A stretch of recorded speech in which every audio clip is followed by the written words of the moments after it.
Szanowni Państwo, Ladies and gentlemen, good morning. Anna Wutryn, and I have the honor to welcome you on this special day.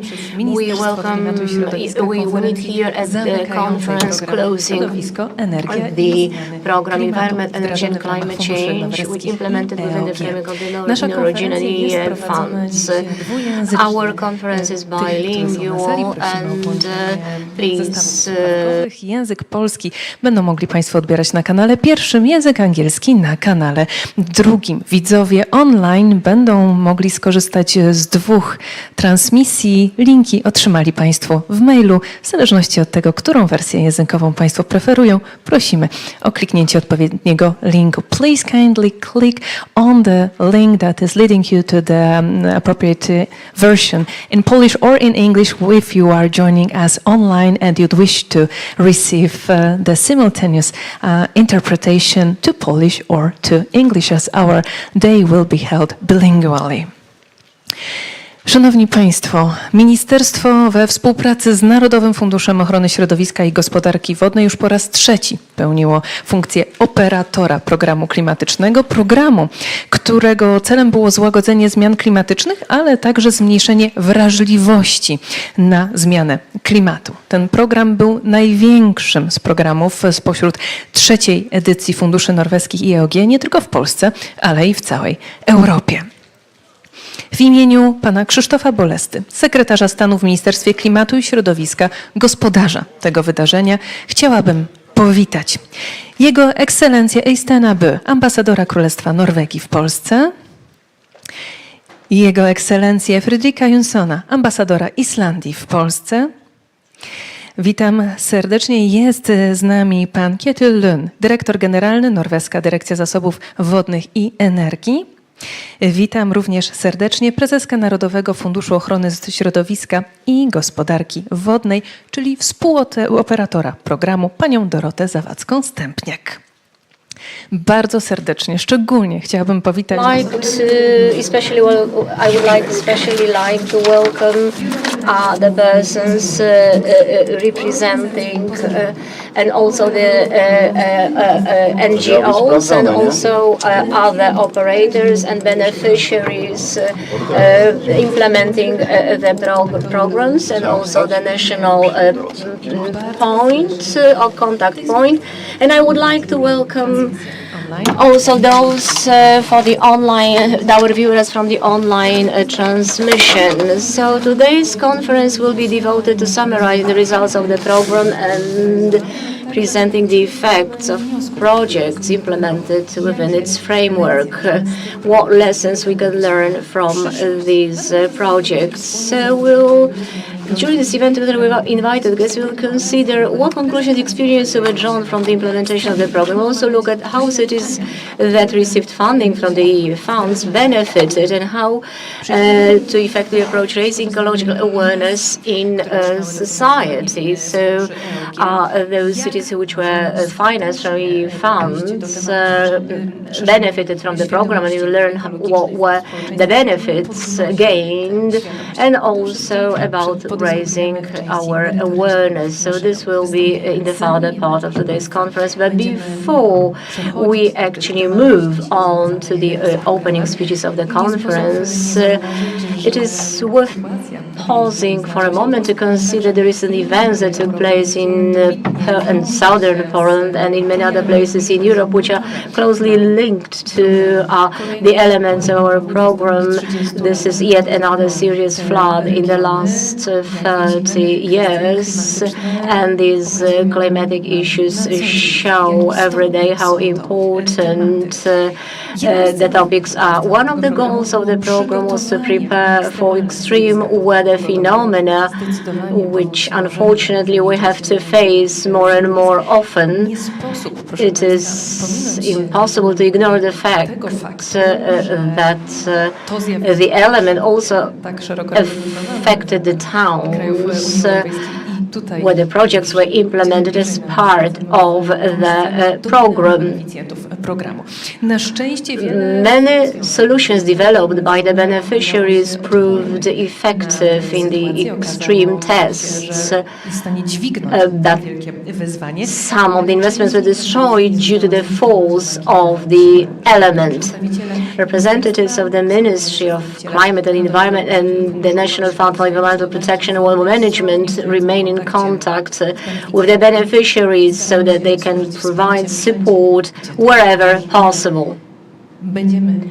And today we will also refer to this example that we have now when we are summarizing the effects and the results of the program. And at the beginning, to ask for the opening, I would like to ask for the opening speeches. Mr. Krzysztof Bolesław, Secretary of State in the Ministry of Climate and Environment, Piotr Bogusz, the Deputy Director of the Department of European Funds. So please join us on the stage.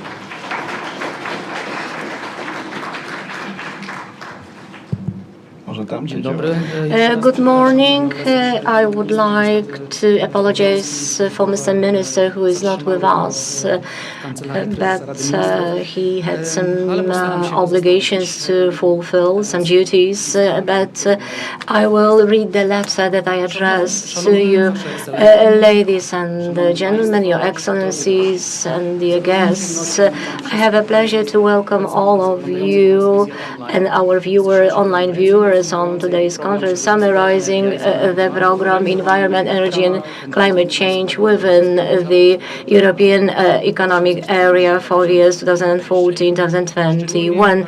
Especially warmly, I would like to welcome the representatives of the donors, Norway, Iceland, and also Liechtenstein, because their support is very valuable for the results of the project.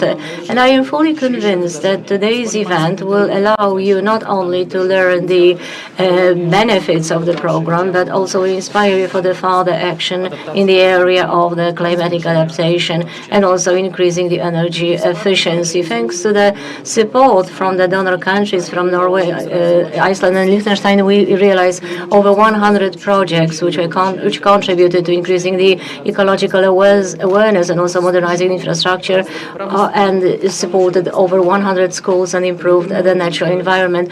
These are not only the figures, these are real changes behind which the local communities can enjoy. And especially important is that 60 out of 100 projects were implemented in close cooperation with the institutions from the donor countries. And this bilateral cooperation helped us to exchange knowledge and also the best practices.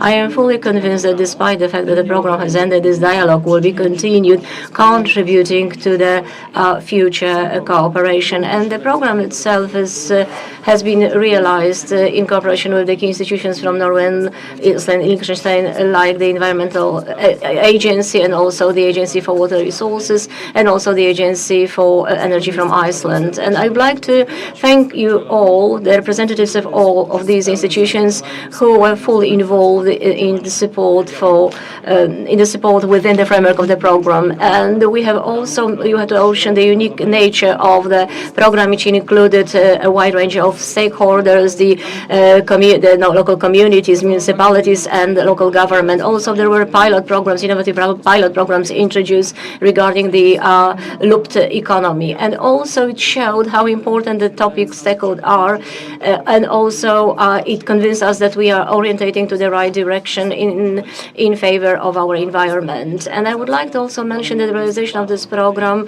was in a very difficult situation, pandemic, war, and high inflation, also energy crisis. But thanks to the flexibility and determination of the operator of the program and the involvement of the beneficiaries, we dynamically managed to manage the allocation of the funds. Thank you very much to all the beneficiaries for their effort, for the valuable contribution in the success of the program. I would like also to thank to the National Fund for Environmental Protection and Water Management, which performed the role of the cooperator of the program Thanks to the involvement of the employees of the fund, we managed to realize our goals. So we have to appreciate these achievements, especially the positive impact on the local communities. This is not only the increased ecological awareness, but also investments such as green and blue infrastructure or thermal modernization of the school buildings, which is translated into the real improvement of the quality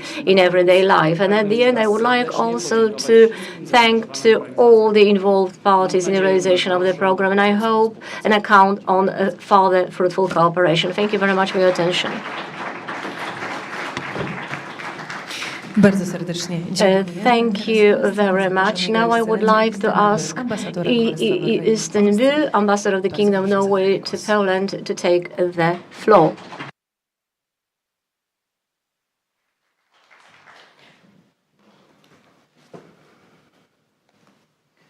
Szanowni Państwo,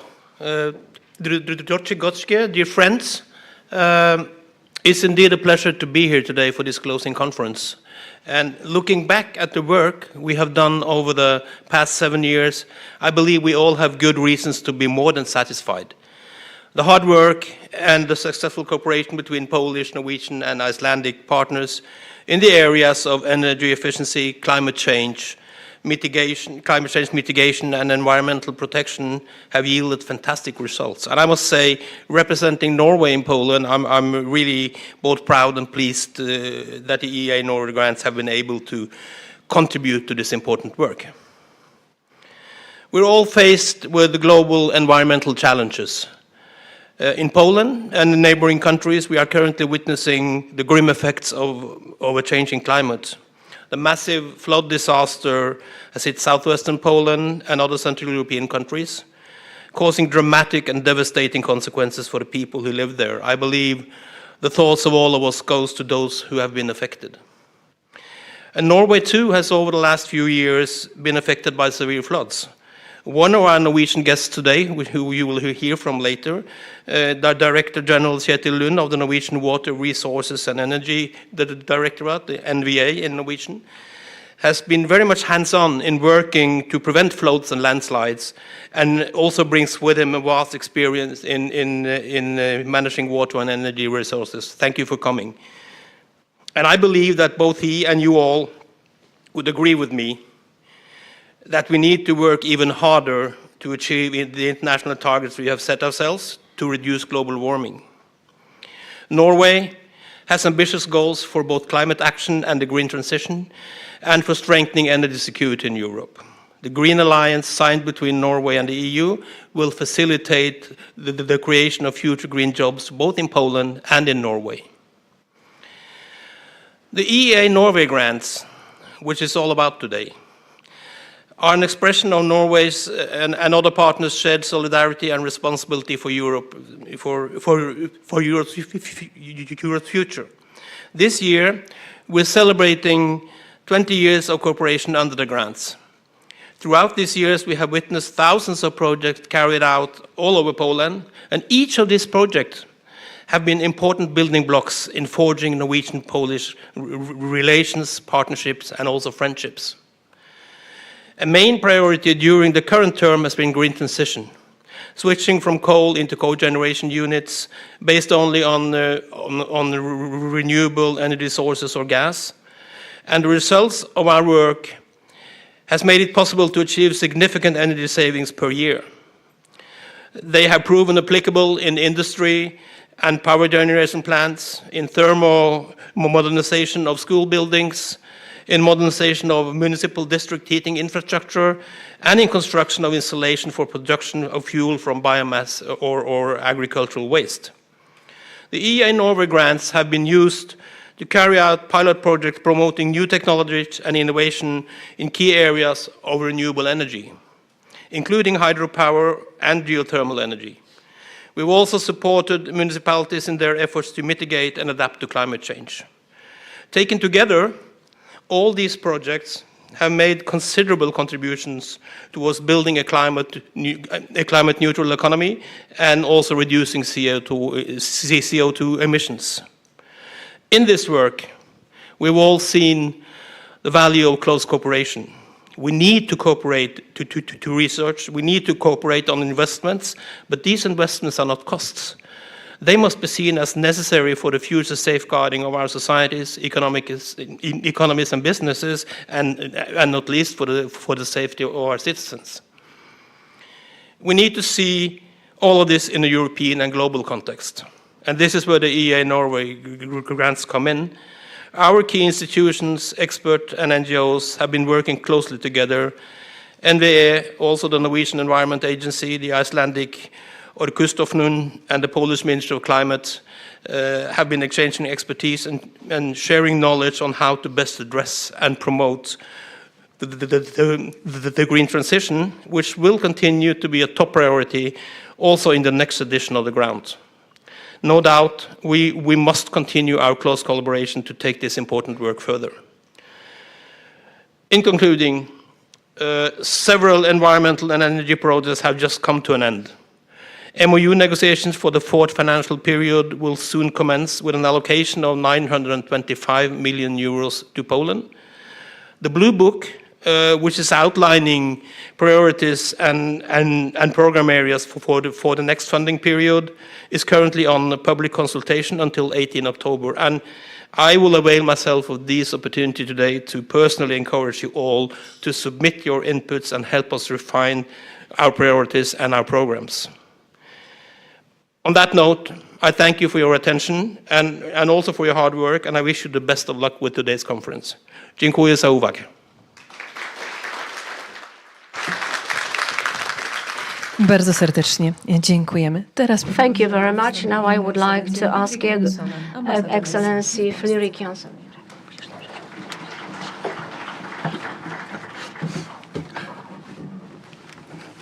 Dzień dobry. It's about the extent of my Polish after less than 3 months, but I'm working on it. Ladies and gentlemen, dear colleagues, I want to first of all thank you very much for the invitation to be here at this closing conference of the Climate Program financed by the EEA and Norway grants.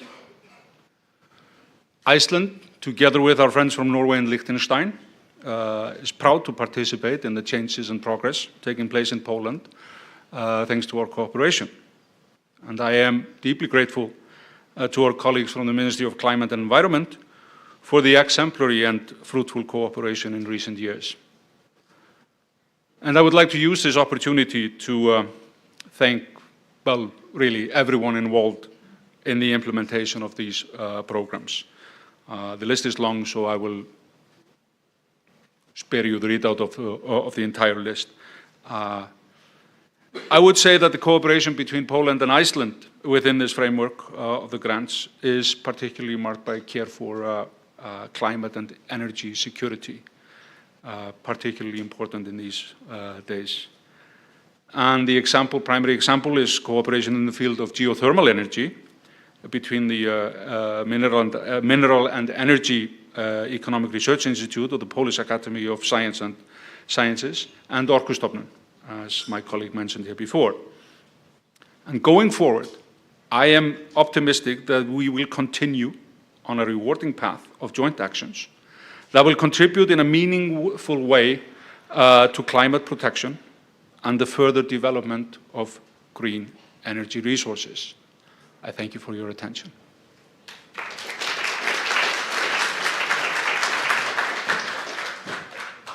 Bardzo dziękujemy. Kolejne przemówienie otwierające wygłosi pan Kjetil Lund. Now this will be Mr. Kjetil Lund, Director General of Norwegian Collected for Water Resources and Energy, that will make the next speech.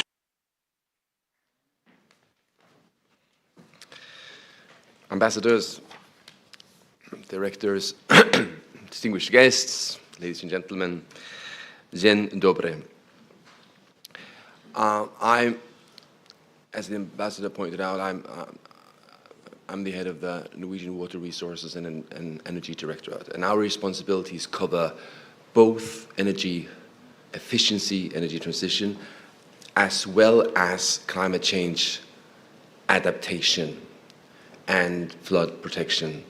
And therefore, I too would like to start off by expressing my sympathies with the people in the southwest of Poland who have recently lost their homes. I've closely followed the destructions caused by the flood, and it's heartbreaking to watch the devastation it has caused. Flooding caused by climate change is regrettably a problem that increasingly affects a number of countries, including Norway and Poland.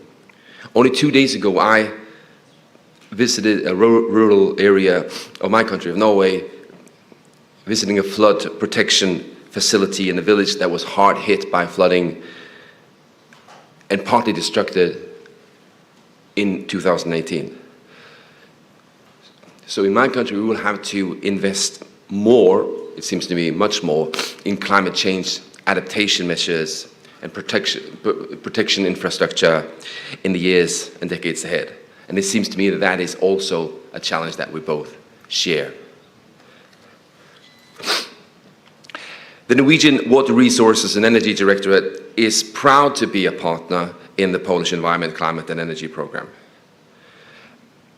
There has, some of you talked about this, there have been challenges in implementing this program in a period of COVID, as well as the outbreak of war in Europe. But at the end of the day, I believe there's good reason to be proud of the results achieved. Thanks not least to the dedication and hard work of many of you present here today. Yesterday, I had the pleasure of visiting an elementary school here in Warsaw that, thanks to the funding of this program, is now much more energy efficient. It has lower CO2 emissions, has to pay lower electricity bills, important as that is, less noise for the pupils, higher air quality, and generally just much better learning, a better learning environment. That school is just one example, but one example of, I think there are about more than 100 schools throughout Poland that have received this kind of funding. And I think that's something to be proud of. It's still early days for the next phase of this cooperation. And in scoping the next phase, I think it's important for all of us to focus on efficiency and results achieved. Focus on efficiency and results is key in order for these programs and projects to have real impacts on people's lives in Poland. But it's also important in order to create legitimacy in the donor countries. Today, we mark the finalization of this program. And again, congratulations with a job well done. At the NVE, we will look forward to working together with you for the next phase going forward. And thank you very much, and all the best for this conference.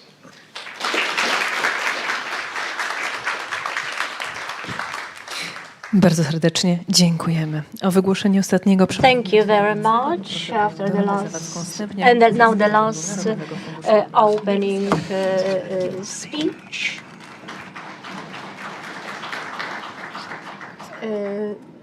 Dzień dobry, witam This is Państwa Zawadzka Senior Chairman of the Management Board of the National Fund for the Environment Protection and Water Management. So thank you very much for your attendance to summarize this perspective and also the allocation of funds, which allowed us to a large extent also to change the environment in Poland. And at this point, I would like to thank our partners from Norway, from Liechtenstein, and also from Iceland. And of course, I would like to thank you very much for your will to exchange knowledge, to exchange good practices.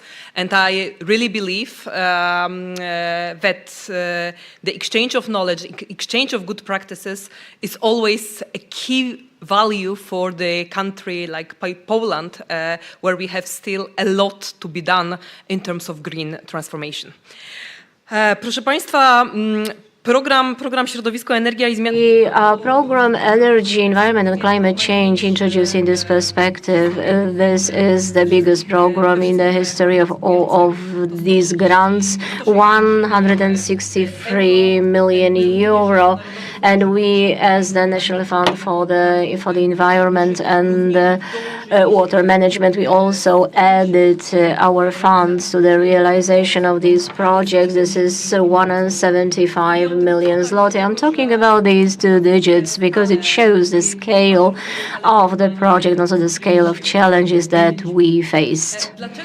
Why this perspective is so important, why it is so unique? First of all, it is because this perspective was a kind of bridge between the financing from the European funds under the previous program, this program 2014-2020, that before actually the new perspective program started, also which concentrated to a large extent on the green transition, on the climate adaptation, and also on the nature conservation. But this perspective, and I think that this is also very important, this is the perspective that we realized in very difficult external conditions. We realized it in the pandemic time, and no one was ready for that. And we realized it also in the time of the war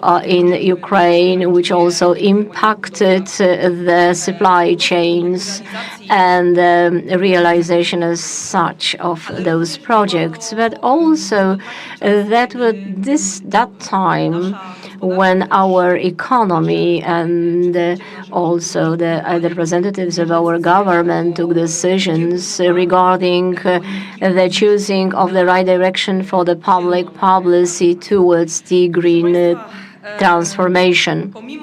Despite those difficult external factors, we can congratulate each other, and also and now I would like to thank, of course, the Fund for the Environmental Protection and Water Management for very good cooperation with us as the operator. And first of all, I would like to thank the employees of the National Fund for the Environmental Protection and Water Management, because without your involvement and also without you being highly motivated to take very difficult actions in that unfavorable environment, I think that we cannot talk about all these successes and the numbers and the digits that we'll mention during presentations. And ladies and gentlemen, shortly, I would like also to refer to the scale. In total, under this program, 650 million zloty was granted to over 100 projects, with the cost exceeding 1.9 billion zloty.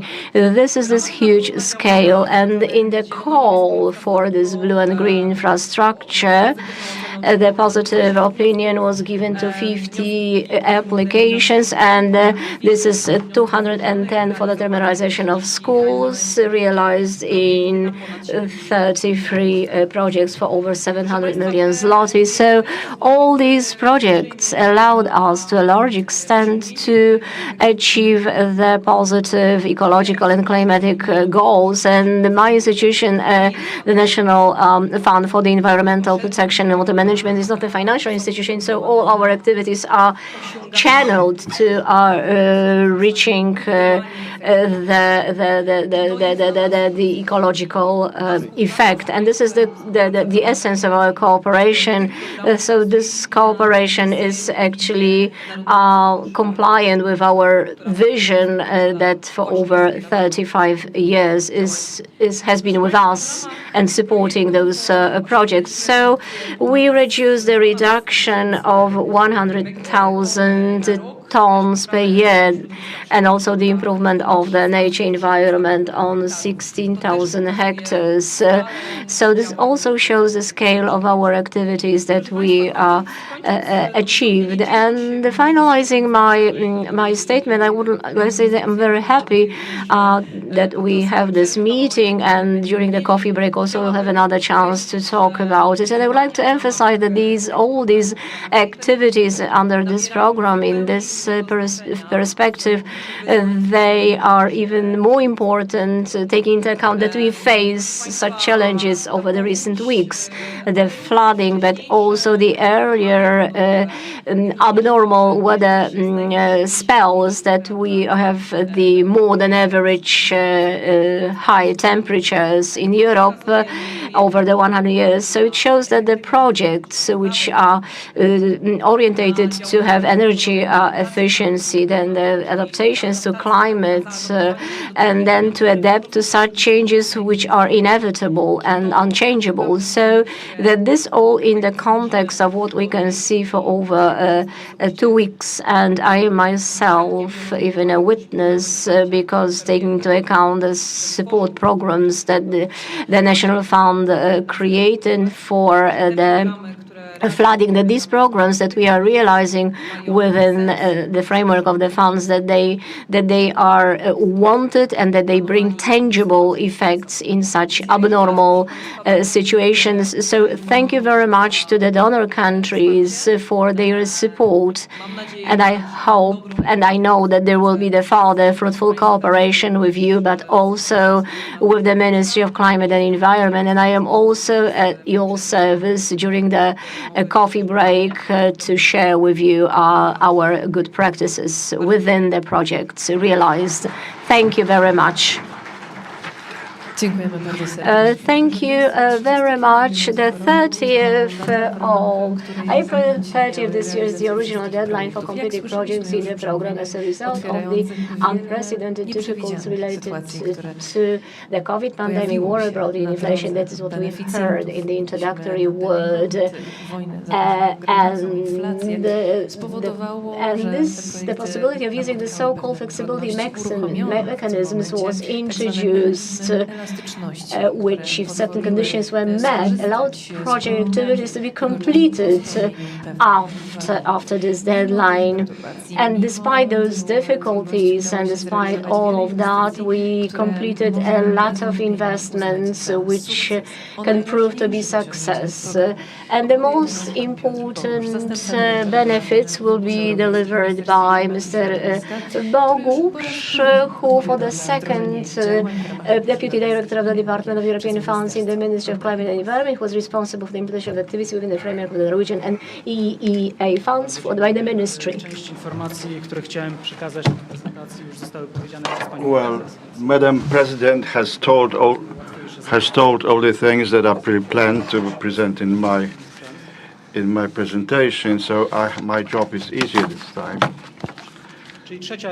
So the third edition, together with the National Fund for Protection Water Management, we implemented the program 2014-2020. It is 2024 now, and the time is to really finish this perspective. It is one of the largest programs, as already been said, 171 million, including 15% of co-funding from the state budget. And this was the most difficult, and indeed the most difficult edition, because we both had the COVID and we also started in COVID. The opening conference took part 2 days before the first cases of COVID in Poland. So this was a very difficult time. So particular gratitude should go to beneficiaries that found themselves in that period. Those were very well prepared when they met this lockdown situations. They managed to prepare the program, the projects, and we are now reaping the fruit. And we can say that despite these circumstances, the program is now finishing with a success. We still have something to do under the program, and together with the National Fund, we are taking action to complete this program on time. And then we had the war, inflation, energy crisis. We all had this under the program. Also, due to the good, favorable approach of the donor countries, we managed to apply some flexibility mechanisms that allowed us to spend the money in a clever way.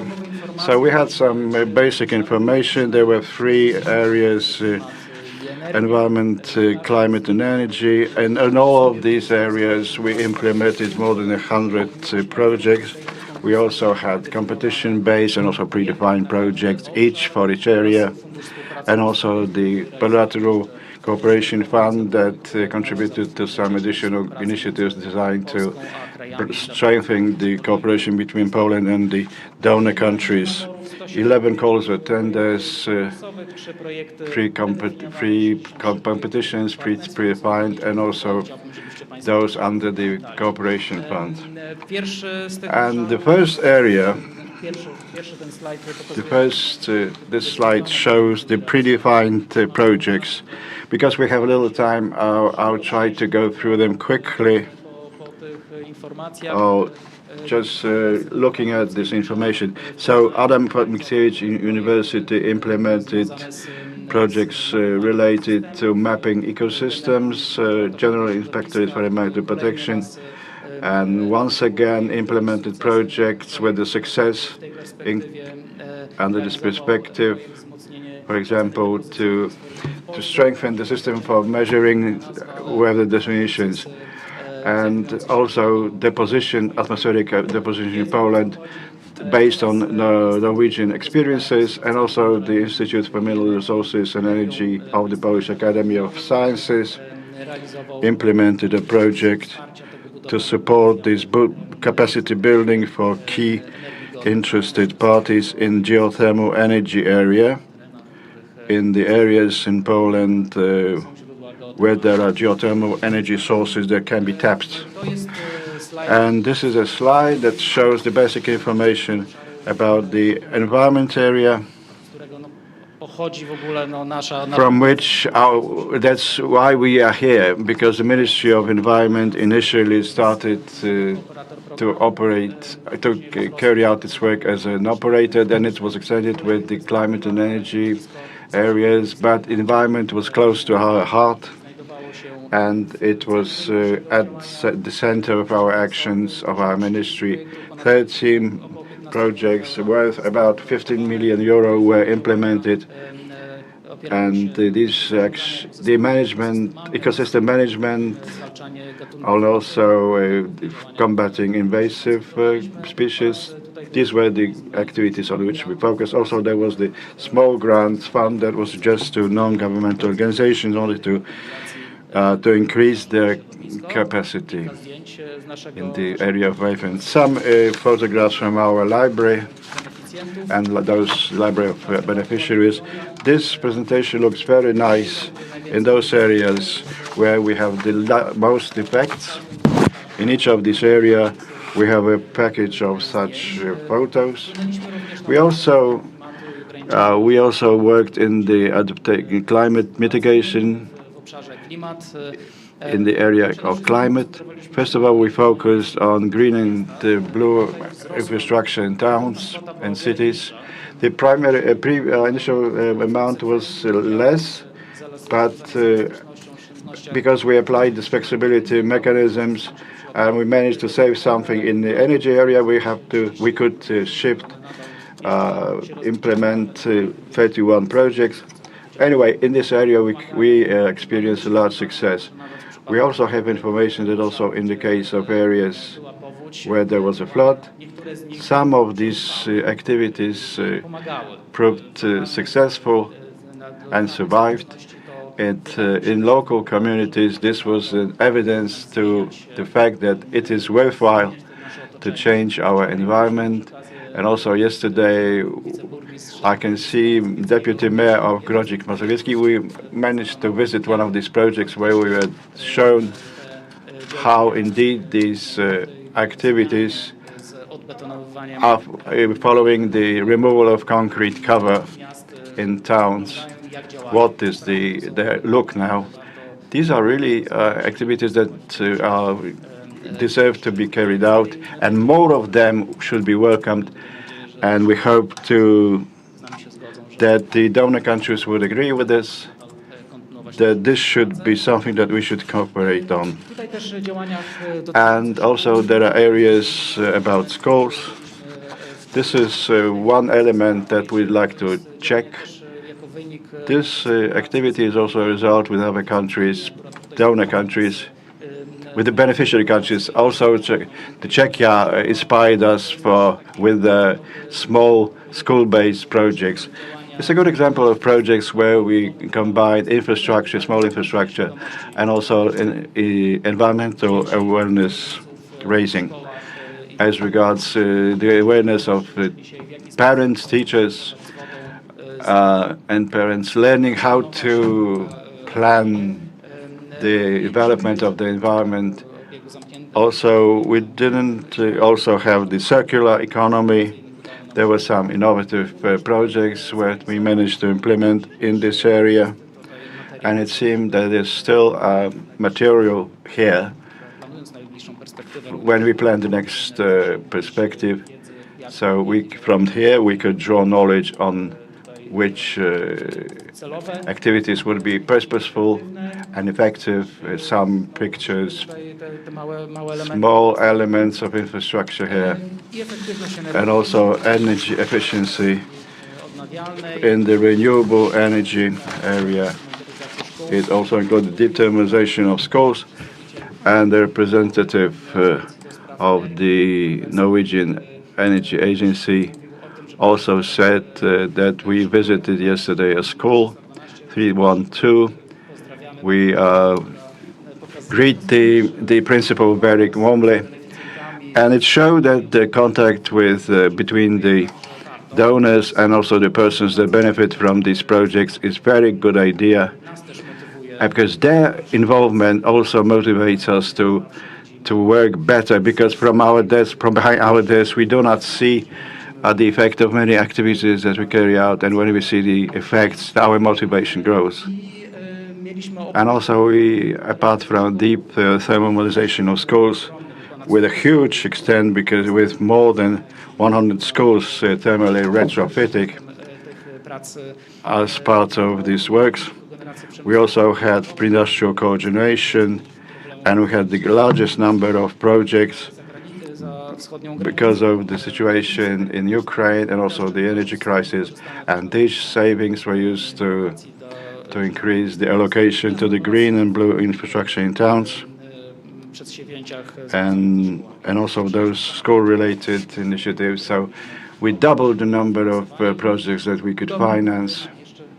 And also, we have the slide, and the construction modernization of district heating system. We also implemented projects here designed to connecting utilities to facilities to the district heating low emission systems. And deep geothermal energy projects, we carried out one project. These are very complicated projects, but we managed to implement one project, and we achieved the predetermined effects. And small hydro plants, we didn't manage to achieve as much as we hoped for, but we implemented a number of projects, and now the clean electricity will go to about 2,000 households. And a number of projects to indicate which efficiency energy projects were about. So this is in school buildings in Police County. And also another project in our portfolio where the financing was 31 million. A small part of the money that was designed to support the projects, but it was very important because the beneficiary pointed out that this that simply was part of the financial assembly that allowed it to implement the project in the predetermined time. So we have photos here of this project, And also there were also ecological, educational areas, educational activities that were part of each project. We came to the conclusion that it was worthwhile to apply learning by doing in each project, and thus indicate which was important to invest in these activities, both in terms of energy efficiency and environmental, and also adaptation to climate, and in the environmental part too, so that not only the investment was implemented, but also this awareness of the society was raised. And the conclusions for the future: environmental education. This is something that we're going to continue, because it's important. It's important to make sure that society understands what it is all about, and then the relationships in the local community are completely better.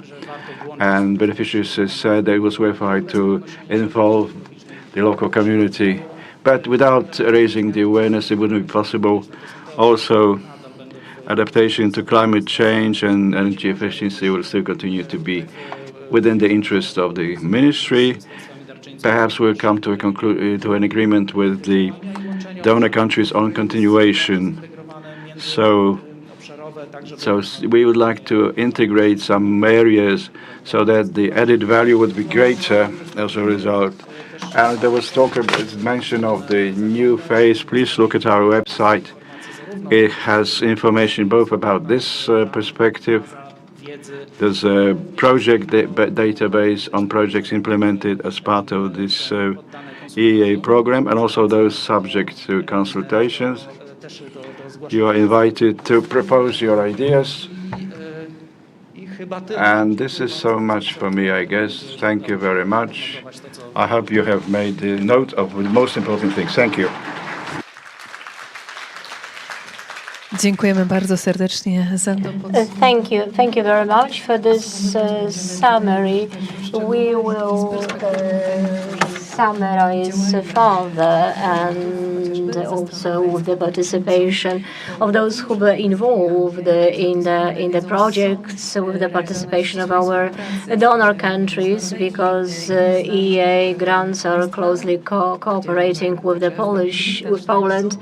And the Norway, Iceland are the donor partners, and the program was realized in close cooperation with the partners from Norway and Ireland, with along Liechtenstein and the state. Environment, Energy and Climate Change program was implemented in partnership with the Norwegian Environment Agency, Energy, Water Resources and the Energy Directorate, and the National Energy Agency of Iceland. The representative of these institutions in the preparation of the concept of the program, members of the Project Selection Committee, and throughout the period actively participate in implementation through participation in the work of the Cooperation Committee. Now we will have the opportunity to hear about their experience and conclusions from the perspective this is ending. Now we will invite Anne-Marie Ravik from the Norwegian Environment Agency.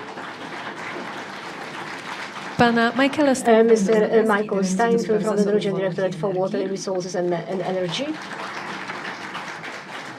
And Mr. Baldur Pettersson from the National Energy Agency of Iceland.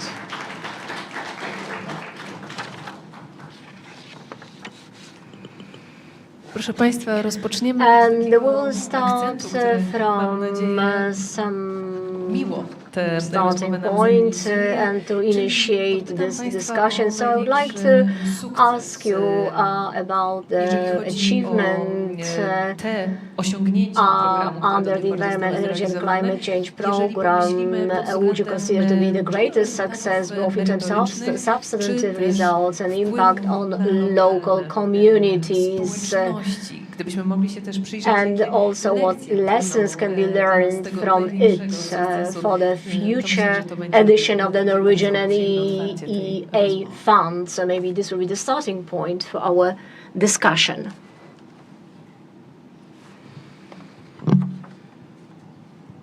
Hello.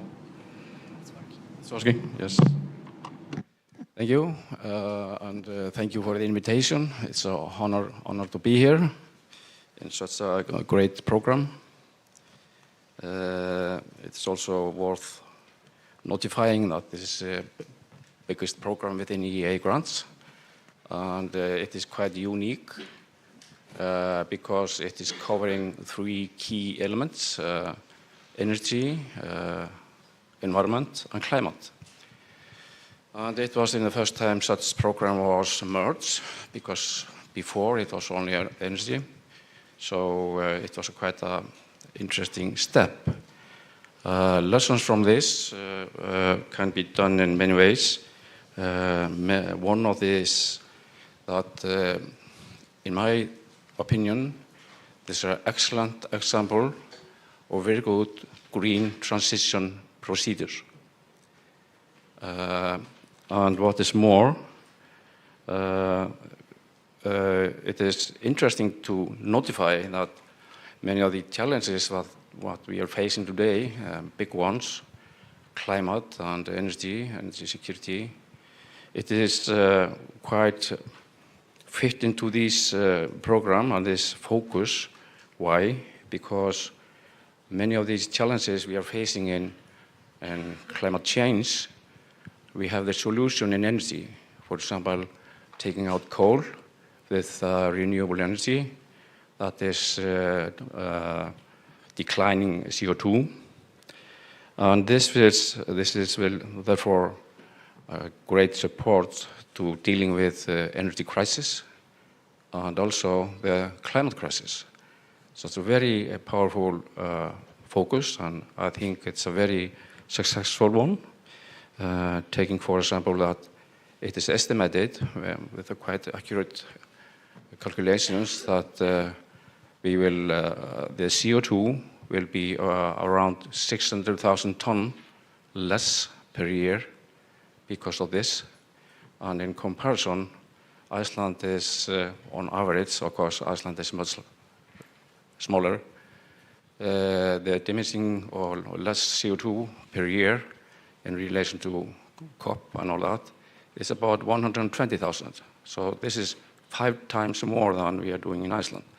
So this is a very good example, not of our excellent cooperation and success within this program, but it's a very good example also in a little bit bigger perspective, like climate issue, a climate challenge, and a very good example of successful cooperation within EEA grants and EEA agreement to deal with big issues like climate and energy. Thank you. Bardzo serdecznie dziękuję. Thank you very much. Yes, Tak. and also from the Norwegian Environment Agency, we think this program here in Poland has been quite good. It's, as Baldur has said, it's quite comprehensive. So it contains a lot of important areas. It is the energy part, but it's also on environment, that to safeguard ecosystems is quite important, I think, also for the future. And also we have seen many examples on climate change in this last years, not mentioned, like the flooding we just had. So I think those projects are quite important for especially for the local societies, and it's I think that having many of those projects also can give some examples for others to follow. So it's quite, of course, quite important to have good systems for adapting to climate change. But I would also like to mention the circular economy, which I think is also having some pilots there, have been quite useful. And it's then important also to disseminate the results from those so others can copy or upscale them. Because it's a fact that the demand and use of resources we have today is not at all sustainable. So we have to do something, just to mention a few examples. Yeah. Dzień dobry, Michael Steinfeld from Norwegian Resources Energy Directorate. It's a pleasure to be here. I don't pretend to be an expert in the Polish program, the EEA grants and Norway grants program. This is only my second time to Poland. As many of you know, my colleague Björn Early, who has followed this program very closely the last 5 years, been hands-on, retired, and gives my greetings from him today. I talked to him today. So, but said that, I'm very impressed of what I've seen so far, and the visits that we went to in the city of Grozny, and also yesterday at the school. I think when it comes to talking about sustainability and also, of course, on success, it's also a little bit on the eyes of the beholder.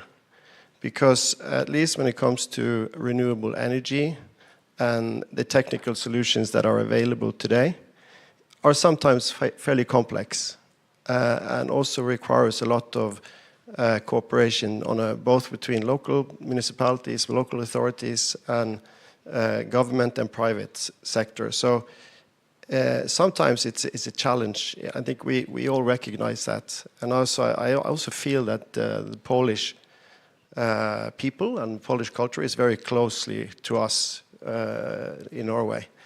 So this makes a very good stage for cooperation. And what I can share is more the experience on the broad basis between the EEA countries. We have 5 countries as we cooperate with, and Poland is definitely the largest and the most important cooperation that we have. So when you talk about these things like green, renewable, and there's a taxonomy, of course, in EU that tells us what that is, some things about it, even though that has been a lot of work on defining that clearly. I think the economic rationale behind it, the socio-economic rationale behind it, the criteria are also a bit challenging, because you can also quantify things with, for instance, emissions reductions, but there's so many other ripple effects from these projects, especially on a local level, that I would almost say that what you have achieved now, this first phase, is tremendously, and the involvement from the municipalities and all the stakeholders here has been, as I see it, very important. And then there's some final reports to be made, and I know they're working hard on that. So I won't be the one who are kind of jumping to conclusions about what mitigation has been achieved. I'm sure most of this is actually green, and it's a good thing. And it creates a lot of, in the future, can be, as you said, scaled up. So I'm sure that this is for the benefit of the local population. Bardzo serdecznie dziękuję za te podsumowania. Thank you very much for these positive summaries and for mentioning these elements that were successful. We know that also these projects actually strengthen the bilateral relations between Norway, Iceland, and Poland. And I would like to ask you what forms of cooperation or which activities contributed most to such strengthening of the ties between the countries, and how do you perceive this cooperation in future? How this cooperation could be continued in future? Yes, and that's a very good question. I think that when experts meet between nations and share their common experiences, both positive and challenges that we face, I think you can get a lot of what is called the invisible effects of cooperation. And I think also there has been some special, I mean, in this program, I understand there's been 60 project partners. So I think that's also a very important element, that we have good project partners that can come from our countries, supporting the implementation here with the local contractors. I think that's a very important step. And hopefully, again, that will create a supplier chain here in Poland that will develop the necessary skills and competence. I think that both this private exchange between private businesses and also between public sector, that works fairly smoothly. I think that's a very important point for the success. Yes, and I fully agree that the exchange of experiences between experts is very, very important and a key element for success. So that we have more than 50% of the projects with the partners from the donor states, I think is quite good actually. I think, and also we have 3 DPPs in the program, so that is another element and another way to strengthen the bilateral relations. So, and we have had the possibility to be a discussion partner in developing the program, and also during the program implementation in giving advice and comments when it comes to the calls for the projects. And we've also been involved in the selection process to see how that is going on. And besides that, we have tried to find good Norwegian partners when needed. And also there have been some bilateral study visits. So we have also contributed in facilitating for study visits to Norway from our side then. So I think all those are elements that are actually strengthening the bilateral relations between the donor states and the beneficiary states, which is one of the goals of the EEA and Norway grants. Yes, I totally agree with that. And maybe one additional element is that it has been a very constructive cooperation between Iceland, Norway, and Poland. Also, when we are designing the program, I mean, there's steps in this, of course. There's a MOU between a higher level, the Ministry of Foreign Affairs and such, and then we are in later stage going to the agreement, nitty-gritty elements, focusing on expertise, what kind of procedures, what kind of calls, what kind of focus, what kinds of this and that, technical issues. And this very good preparation is maybe a important starting steps into this. For example, this program, Environment, Energy and Climate, that was based on discussion between our 3 countries and came to a conclusion that it should be merged, and that would be an excellent example. There's 2 elements of these programs. There's a calls on the market. Biggest part of the funds goes on calls on the market. But there's also a predefined project. And these predefined projects, they are a little bit different. Maybe more between public parties and also public-private. They are maybe preparation steps, so to speak, capacity building, knowledge learning, and that is, I think, a very important also element. And I can mention one program from our side is the key geothermal project. We have been in Orkustofnun working with Mary Pass in Krakow. It's based on 3 elements. It's knowledge, training, it's a visit to Iceland and Poland, and it was experts assessment in locations. And that is going on for 2 or 3 years. Program was 4 years. And it was excellent capacity and focus on building the ground, so to speak.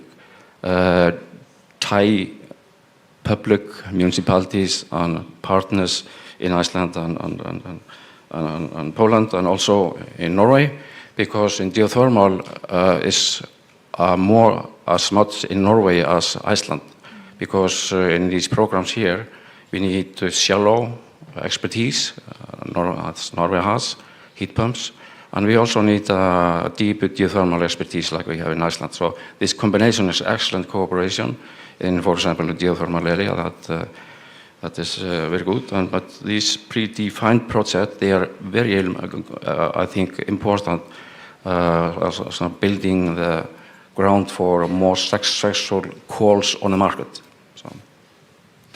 Bardzo dziękuję za podkreślenie tych pozytywnych elementów współpracy i tego wzmacniania. Much for emphasizing the positive elements and about the strengthening of bilateral ties, which worked in practice. As Anne-Marie has mentioned, more than 60 projects were realized in partnership with the institutions from the donor states. Now I would like to ask you whether in this cooperation with the Polish institutions, whether something was surprising, that maybe something in this cooperation could be improved, and how can we increase the this cooperation in terms of establishing partnerships?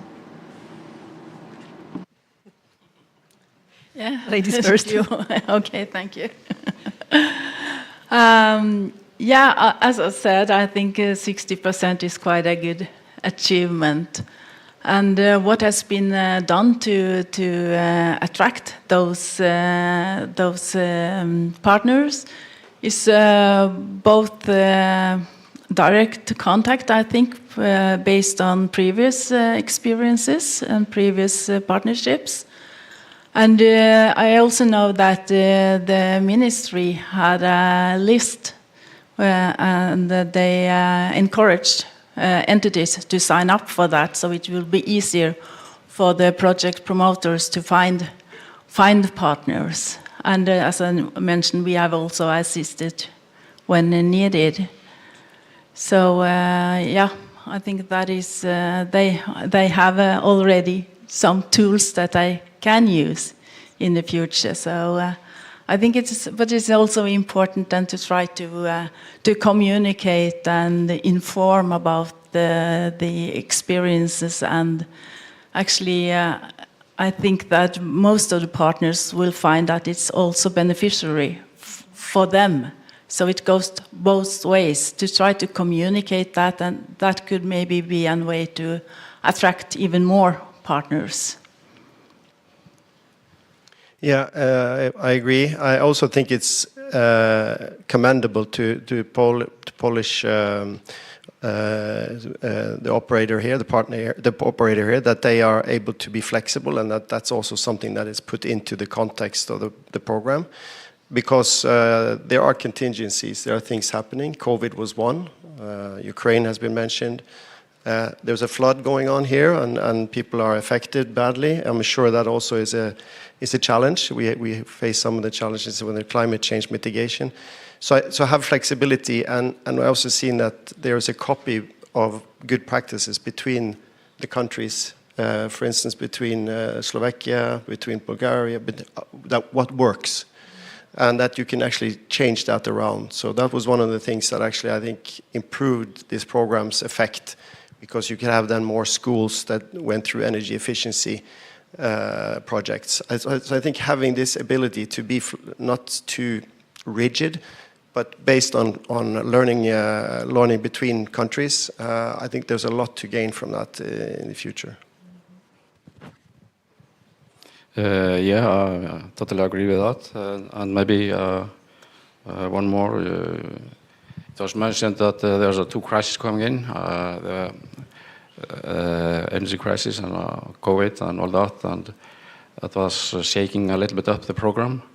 But due to very efficient handling of the National Fund and the Ministry and all the concerning parties, I think they were able to do a very great job, although with tough circumstances, and deliver very well. Of course, delivering this information to business and partners in each country is quite important, and we have been focusing on that quite much.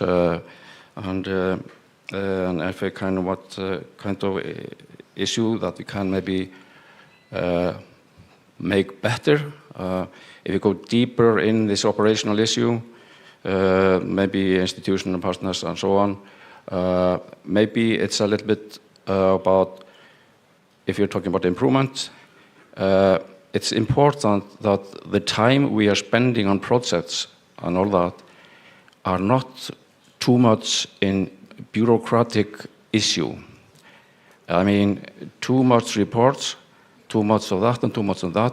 That is just damaging the whole timing of what the persons can spend on the project itself. So if both in all parties and everywhere, in every country and FMO, if you can slow a little bit down this bureaucracy and maybe countries and institutions can learn from each other, now it is the opportunity for next program period. It is a little bit serious because financial, for example, financial issue, they are taking too much time. It should be more simple. It's totally doable. We have a very good example from other countries, so you can do it. So that's an example of what you can do better. Thank you. Dziękuję. Skoro już zaczęliśmy mówić właśnie o tych elementach, które możemy poprawić, o elementach, które wyciągamy jako wnioski też do pewnej korekty w przyszłości, to jakie byłyby Państwa rekomendacje dla tych przyszłych programów, by mogły być bardziej odporne chociażby na te globalne kryzysy, o których wspomnieliśmy, czyli COVID, pandemia, która nam zastopowała bardzo wiele działań, wojna, która też... Many activities were stopped because of the COVID, and which elements could be improved in order to allow us to cope better with such crises to ensure that more results are achieved. So what are your recommendations as to how we could improve this resilience and effectiveness in the future? Okay, I touched on it earlier, that that the ability to be to have contingency plans in there, and also maybe look at the timeline, because some of these projects that we may or have done, it shows that they sometimes take longer than we expect, even though we try to cut down by bureaucracy, as Baldur says. I think looking at ways to be able to not just have those 4 or 5 years, but how can we then look at this from an even longer term perspective? Because then you can start using technology and data solutions, and then you get a more firm program that will, I think, have even better sustainability in the sectors between us, because you can't move anywhere in renewable energy without technology these days. So some way of doing that, I hope FMO and are open for discussions on that. Yeah, I also agree with Michael here that that the time has been quite a problem for some of the projects. So maybe it's better to try to focus more on projects that are not so heavy in a way.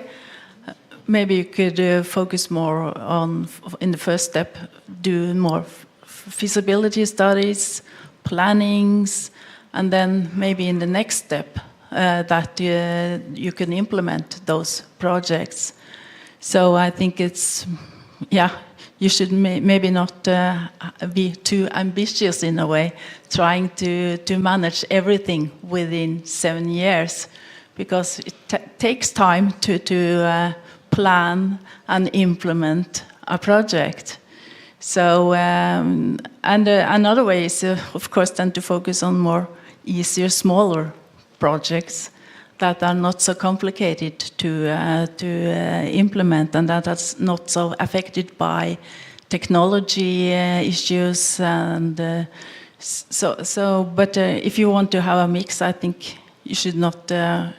You should try to focus on what is most important and try to maybe build it in steps. If we look at the big picture, I've been in this work for almost 10 years, and in very good cooperation with Poland most of the time, all the time, of course. But if we look at the picture on the program period, it has been problem in the past that the program did take too long in preparation. MOU process and all that process, and that is a risky situation. Why? Because if it takes too much time, we have less time to implement. And if we have already less time to implement, and in that period of implementation, then we got an energy crisis and COVID. Then we have a mechanism that are extremely flexible, and that helped us in this period. But we should maybe speed up everything in preparation so the implementation can have a long time. Maybe on general remarks regarding programs and whatever, maybe it would be a good case, take 1 or 2 or 3 meetings, wherever, to maybe use some kind of SWOT assessment. Internal weakness and strength, and external opportunities and threats, and just go through the program and individual assessment. This hasn't to be complicated. It can be very simple. And I think it's a good procedures to make some recommendation of learning and doing this in a better way than before. Thank you. Dziękuję bardzo serdecznie. Rzeczywiście. Thank you very much. Tutaj już całą paletę. And we have covered. Można rozważyć. We can consider a number of proposals that beneficiaries could take into account. Beneficiaries that write their projects.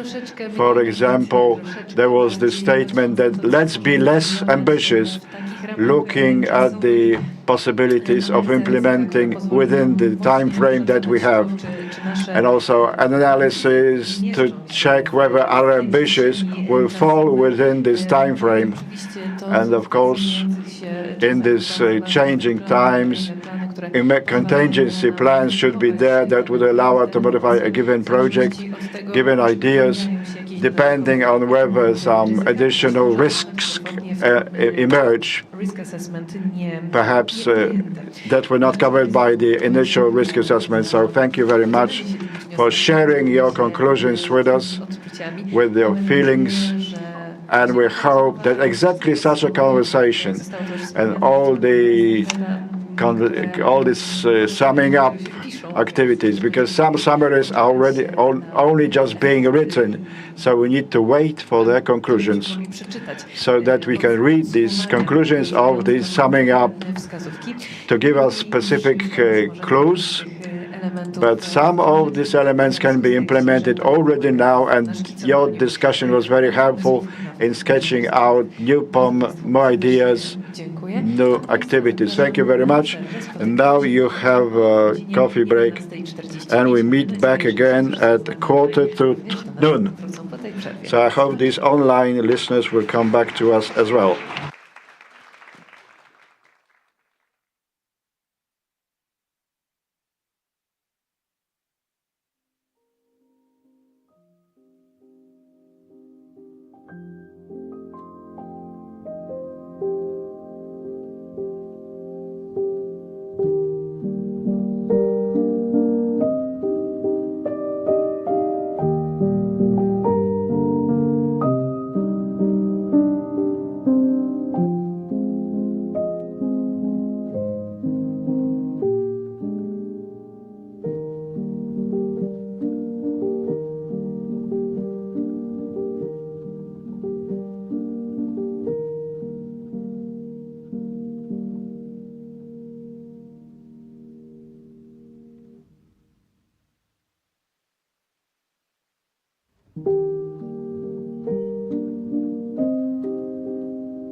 Test kanał drugi, test kanał drugi, test kanał drugi.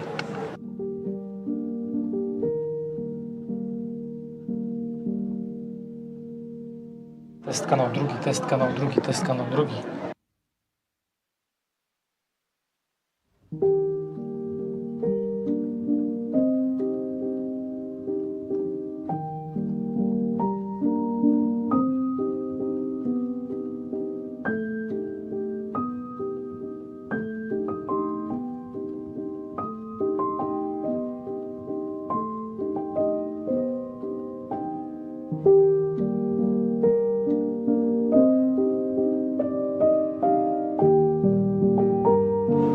Test kanał drugi, test kanał drugi, test kanał drugi, test kanał drugi, test kanał drugi, test kanał drugi, test kanał drugi, test kanał drugi, test kanał drugi, test kanał drugi, test, 2, 3, 2, 3, 2, 3, 2, 3, 2, 3, 2, 3, 2, 3, 2, 3, 2, 3, 2, 3, 1, 1, 1, na jedynkę teraz.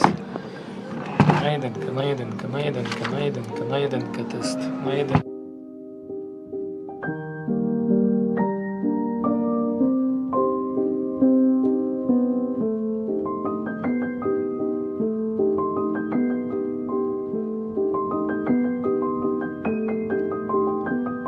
Dwójka, dwójka, dwójka, dwójka, dwójka, dwójka, dwójka, dwójka, dwójka, dwójka.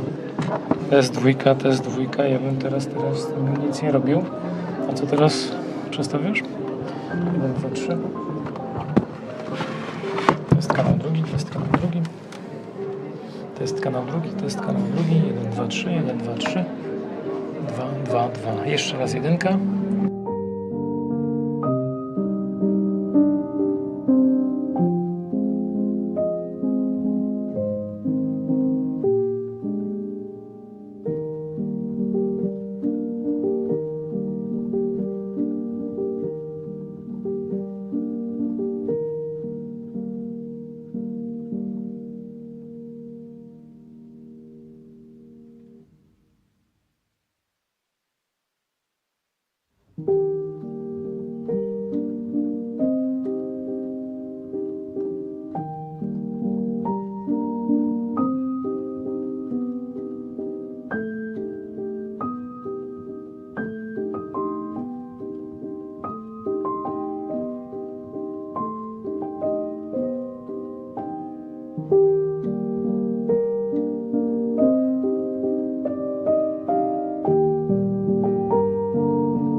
Dwójka, dwójka, dwójka, dwójka, dwójka, dwójka, dwójka, dwójka, dwójka, dwójka, dwójka, dwójka.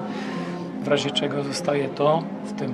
Albo ewentualnie w zależności od sytuacji po prostu słuchawkę się wepnie, przepnie. 1, 2, 3. Czy to coś zmienia? To coś zmienia? Nic. Jedynkę jeszcze raz.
kanał English Channel.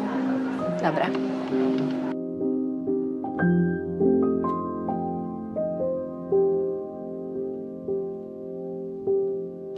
English, English, English. Okay? Bo ja wtedy, jak Great. zaczęłam tłumaczyć, to ja słyszałam.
Welcome very.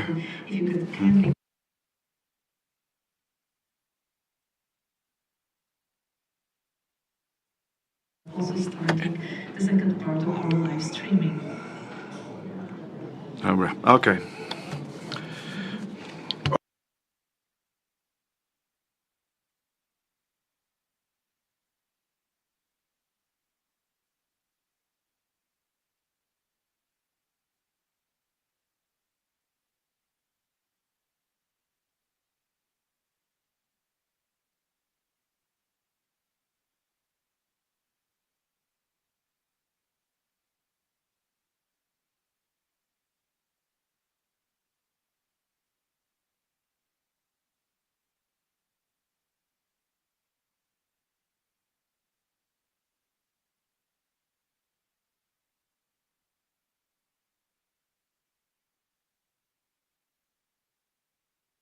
All those that are reaching the room, please be seated, if you don't mind.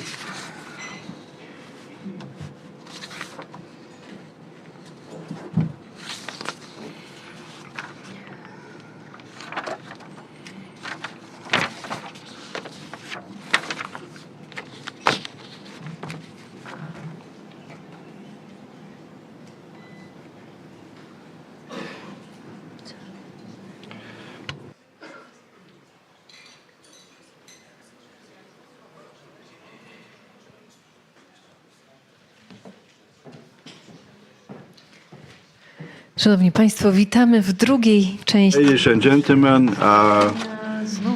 here we are, the second part of this meeting, and we will be looking at some practical issues now at the center of our considerations. We will put the city as the place of green transformation, because It will tell us how we can increase its adaptability in the face of this quick change. By 2050, 68% of the population will be living exactly in cities, and they will become centers of economic life, and they are subject to the worst effects of the changing transformation. And it is the urban space in which we can improve the innovative solutions in the field of sustainable development, improving air quality, protecting water resources, or promoting renewable energy sources. Thanks to the support of the EU funds, it was possible to implement many projects that not only contribute to improving the quality of life of residents, but also shape the future of the cities as places more resistant to climate change and sustainable. In this thematic block, we will hear about specific actions taken by beneficiaries, specific actions that have been implemented by beneficiaries that will show us in practice how effectively green transformation can be implemented in urban spaces. This will be a number of presentations, and I will have the pleasure of inviting one by one the representatives of beneficiaries. First, from the tree to the city, about the laboratory of knowledge about urban greenery, Dr. Monika Szewczyk from the UNEP Great Warsaw Fundamental Interpretation Center will be talking about it now. Good afternoon, ladies and gentlemen. We first try to see if it works.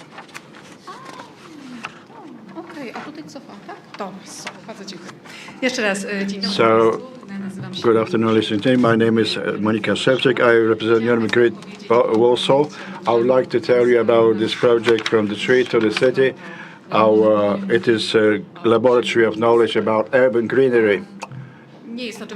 Of course, there is no surprise that we are here because we implemented a project under the environment, energy and climate change. This project was not a long project. It started at the end of 21.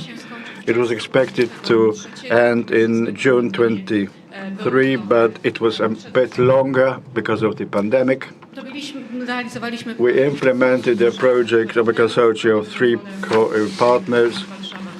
UNEP Grid was the coordinator. Our Veolia Foundation was our partner. We also know the representatives of the foundation are here too. And the ASPAC was the Norwegian partner that supported us in terms of geoinformation, and also was a source of good practices for us related to the greenery management in Norwegian cities. So it is, I have to have the good position because from which I can see the slides.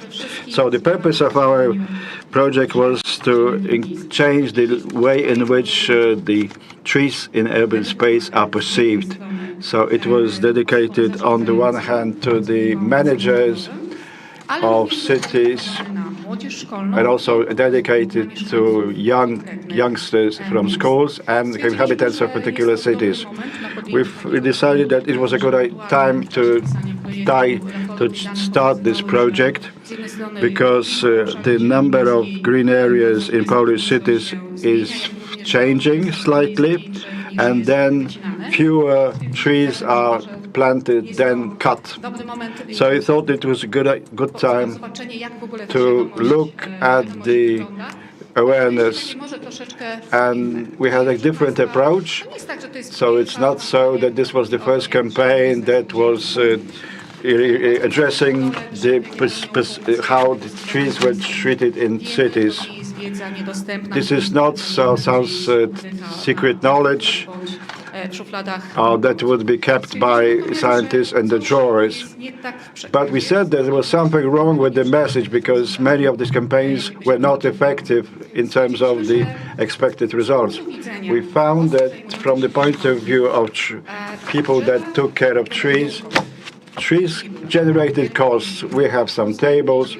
we have to take into account what the cost of management would be, how much money the possible damages will be. These are some specific costs that are included in some tables, and the city officials have to account for this. But we also refer to the concept of ecosystem services. And this particular concept, which is very anthropocentric, but is designed to make us aware how we can recalculate these benefits. I thought this would be a good idea to show you the financial value, and we found that this was in compliance with many EU documents on a strategic level and also local provisions. So we started to take action, and at that moment, the calculation of the benefits brought by trees to the cities was touched upon in the media because of an expert study that was carried out by the Warsaw Life Sciences University, which provided knowledge about the benefits brought to Warsaw by trees. And at that time, we started to cooperate with Dr. Skop, which was one of the co-authors of this study, Mr. Zbigniew Skop. He's now working at Warsaw University solely, and at that time he became the substantive coordinator of our project. And we also invited 5 town cities to work with us. We wanted to make sure that these were not cities in excess of 100,000, because we thought that these cities had very good, fantastic ideas, but we wanted to invite smaller cities where the implementation of some projects would be somewhat delayed. So we 5 Lidzbark Warmiński, Miasteczko Śląskie, Przasnysz, Rzeszów, and Szczytno started to join our project, and in each of them they selected 5 sites which they submitted for such calculation. A site, a very general term. This could be single trees in the urban space, whole parks, and Miasteczko Śląskie also proposed a part of an urban forest. The idea was to make sure that there should be 10 of such sites. For each such site, an expert group from Warsaw University prepared valuation based on data on the tree species, condition, and age, size, etc. And also, in the expert ways, the scientists calculated how much each tree brought some tangible results in terms of climate. On the one hand, also, it was absorption of carbon dioxide and producing hydrogen, and also evaporation of water, effect on air temperature, how much water was retained, and also less tangible perhaps, but how the area was more attractive because of trees. So for each of these sites, for each city, we had the data, we could start the local information education campaigns. This is an example of one of the tables and such boards. And this board showed specific benefits from trees, and it was placed in each public building. So each inhabitant that would pass by could read these data. Of course, this data was also addressed to the local governments, not only just to inhabitants, but also those managers of a given town or city. And these were the boards. Perhaps I'll go back, perhaps. Right? And now, if someone happens to move around this town or city, perhaps they were looking for something in the internet. So for each city, we prepared a geoportal. So each city was able to put these trees on a map, and each site after expansion provided information that was on the board, placed in real life, and there were QR codes on the board, so they would redirect this, the user through these portals. And the information about the projects was also placed in different local media, papers, also print papers and analog papers.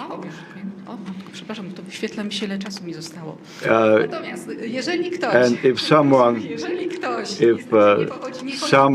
didn't move around this town and was not redirected to the geoportal, we had a campaign that was carried out in each city with posters, and we just considered where more posters should be placed. So it was impossible not for the inhabitants not to realize that such a project was implemented.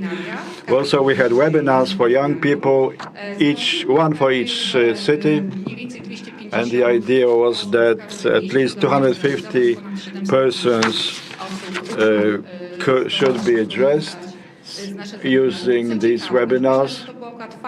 We thought this was a good idea, but not only the children heard what Dr. Shevchik told them about trees, but for each webinar we invited an employee of the city office that would explain to them why in each park, instead of a fence, there was a tree log lying on the ground, and why no leaves were picked up in some parks. So the children were invited to take part in competition, and they also were able to calculate how much oxygen each tree produced, how much water it would drain. And these are the not very large numbers. Only 54 took part in the competitions, making up 11 teams, and 4 teams were awarded. So much about this local campaign, and a few words about nationwide information campaign. I'm running out of time, and the result of the project is a publication from the tree to the city, which is available on the project website and also on the ministry's website. And at the end of this project, we organized a webinar about the challenges faced by the cities and how trees could help them solve the challenges. And also there was a nationwide campaign together with the noise campaign portal, and there were some infographics, some websites on the internet. About 1,600,000 people were addressed by this campaign, based on how many persons bought some newspaper, how many visited a given website. So I hope that what I've presented here is the result of cooperation with the city. Dziękujemy bardzo.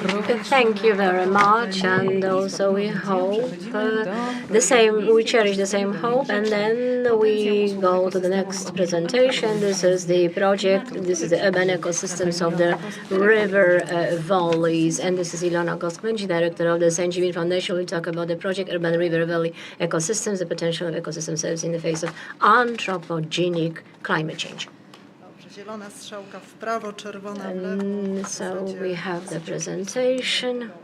And ladies and gentlemen, this project, Urban River Valley Ecosystems, was the information and educational campaign which was directed to the persons professionally dealing with the shaping of the river valleys, both from the local government and also from other institutions.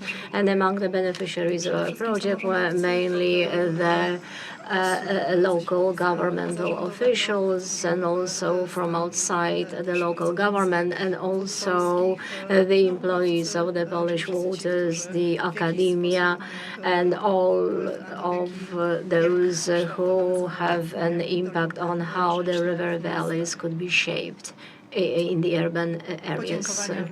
Of course, big thank you to the donor countries. And as the campaign project, we made a lot of different activities. So we reached the quantitative effects of our activities. So we carried out different stationary activities, online webinars. We also conducted information activities in media. We published manuals and books, and you can see in which event how many people participated and what was the outreach of this project. But from our point of view, what was most important is how we realized that project and what was the goal behind it. And the entire project, which lasted for 2 years, we started from making order in our knowledge, thanks to the cooperation of experts, and also the analysis of good practices carried out by our partner from Norway, who analyzed how different activities look like in managing the river valleys, especially in Oslo city. And thanks to the cooperation and the analysis of good practices, but also the experts meeting, we analyzed what problems are for the cities in terms of managing the river valleys. And because everyone knows in Poland that the rivers in the cities are highly reshaped in the process of urban processes, so the rivers which perform the transport function were deepened in order to serve the transport needs, and small rivers for decades were performed the sanitary function. Sometimes they were straightened in order to remove the waste. Nowadays they are not serving this person, but they accumulate the rain water through the collectors, which in current situation and with current challenges also related to the climate change and more intense the weather patterns. On one hand, it leads to the increasing of the risks of immediate flooding, what we have right now in the southern Poland, and also on the other hand in the heat wave periods, in the drought periods also it escalates the problem. That is why it is very important that we should start thinking how we can transform these river valleys to reinstate the balance in other services that should be rendered by those river valleys. At the beginning of our project, we also did research among the citizens of Warsaw to find out how they perceive the rivers. And now I will move to this slide showing that the Warsaw citizens, we assume that also this awareness increases in Poland, so the Warsaw citizens, they know that these services which over years were dominant, now they do not have that much importance. What is important now is that the river valleys are biodiverse, and there is a high awareness of the fact that these are the spaces which have the gigantic importance for the regulation of the water circulation and of temperature, so they highly improve the quality of life in the city. And for citizens, for people, what is important is this recreational value in the river valleys, and they would like to use them for spending their free time, which leads to this, that in Poland we should have more and more projects projects aiming at the renaturalization of river valleys, which, of course, it is very difficult because these are the undertakings for the conducting of which what is required is to find the agreement between different institutions with overlapping competences, both the local government, the regional government, and also on the national level. And we have quite a complex law which makes it difficult to carry out the renaturalization project. So such projects are very costly, and in addition another barrier is the ownership rights to the land. Despite those difficulties, we managed to gather the good practices and we generated such ideas which here and now without that big expense, without changing the practices in the local government, may lead to the improvement of the condition of the river valleys.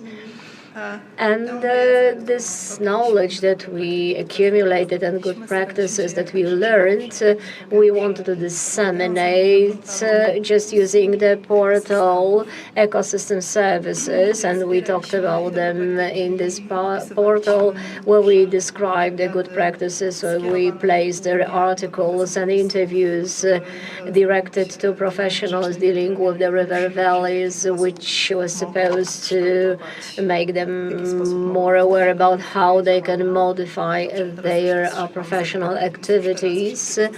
And now I have to speed up a little bit. So we prepared a publication which gathers this information. You can see also a couple of copies at the entrance to this room, and also the publications that were actually made through the cooperation with Norway. And also we conducted trainings. We started from the online training where we had 217 participants. Those trainings tackled all those issues that I referred to. And the most active participants, they could participate in stationary trainings. And the assumption was that those trainings should be practical and should be very realistic. So we conducted them in cooperation with different cities. So the first training on renaturalization of the river valleys we conducted together with the city of Krakow, because Krakow has a unique idea about how to create the green areas around the water streams. Therefore, we gain the space for further activities. So for 5 years, the specialists from different disciplines, they prepared the ready-made concept of renaturalizing the river valleys on the territory of Rudava River in the city. The next training regarding education of different beneficiaries directed both to the city dwellers and also to activists. And we carried it in Wrocław, and showing also how we can educate the city dwellers. And our participants of the training were supposed to clean the river by going on it in kayaks. And the last training was carried out in Warsaw, where the participants were thinking how to shape the stream of the local river to reduce the risk of flooding. And because the water from the Okęcie district is actually charged to this small stream and causes the risk of flooding. And then the selected participants, they went to Oslo to meet our partner, to also meet the specialists there, and so who they met online, and then they had a tour over the rivers in Oslo. So we saw the trees that were growing along the river streams in the heart of the city, which for our specialist was a novelty. We learned a lot about the participation, about involving the locals to decide how their space will be shaped. And then at the end we had a conference during which we had some quick meetings where we exchanged our knowledge and visit the local visits. This is this event and the local visits in Warsaw, which helped us how actually Warsaw is shaping the Vistula River Valley. Thank you very much for your attention. Aż samemu by się chciało pojechać na taką wizytę. So I think that we were encouraged to join such study visit to Oslo. So then we have the next deputy. So then we have Dr. Leszek Trząski, Deputy Director of the Silesian Botanical Garden for Research and Education, will present the EEA for Climate Project implementing investments in green infrastructure in the city. Ladies and gentlemen, I will have this big honor to make this presentation, and also the leader of the project. So this project was born as an idea mainly in the botanical garden and was quickly and warmly received by the city. So our project is an example how the mutual trust between the NGO and also the local government, how it can bring the tangible results. It means how both parties in this game can have a win. This project was quite extensive in terms of knowledge. As you could see here, we not only have the 14 different measures, investment measures, but very extensive information educational part, and we as the Garden were responsible for the educational component, and the city was responsible for the investment component, both on general grounds and the grounds of the garden. And so I will go now, move to these slides that I would like to show, but of course I would like also to make this presentation available to you. So the social outreach was very big, trainings, workshops, excursions, so many schools participated in it. And as for the social benefits, so it goes to Mikołów, so this municipal and rural commune, and we had a partner from Liechtenstein, Mikołów, 40 something thousand inhabitants, and also of the same area of the city. And now I will move to the costs. So we had to ask for increasing the costs because of the market conditions related to the construction works. And thank you very much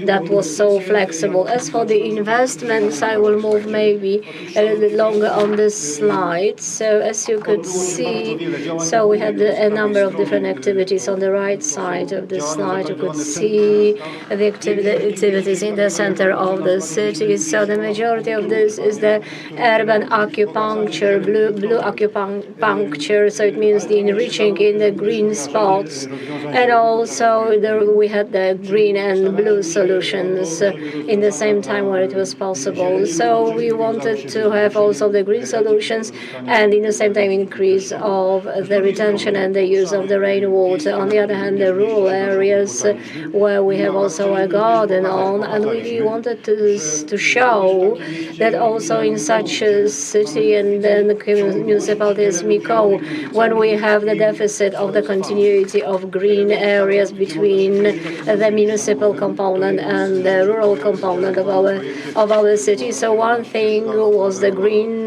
bicycle path that was realized coming from the Mokre rural commune and then going through the next to the garden further. So of course I cannot talk now about all the undertakings tasks within this such limited time, but many other undertakings were realized so that in the space of the botanical garden also, so that it performs the demonstrative and educational and practical function. So many things that we did in the botanical garden for the retention of the rainwater, it will be possible to introduce in private households or on the premises of the shopping malls. So we combine this educational practical function. I will show it in a moment. I will move to the next slide now. Bardzo dziękuję. Trochę techniki człowiek się gubi. Otóż rozmaite miejsca. So different spots, so then the green bus shelters, but I would like to stop at this point. So this area was a problematic area in the city. So after heavy rain, we had flooding, and then the neighboring areas were flooded. So we created a park here, which is to be the flooding park, a floodable park. And from the moment when it was created 1.5 years, so it was 3 times under the ground. And this is the idea. So it means that the neighboring structures did not suffer. So this park will be extended further. We have this element that there is a temporary retention tank and footpaths. So this is in the vicinity of the Yamna River and then the smaller streams. So this is so this also is happening in Miko.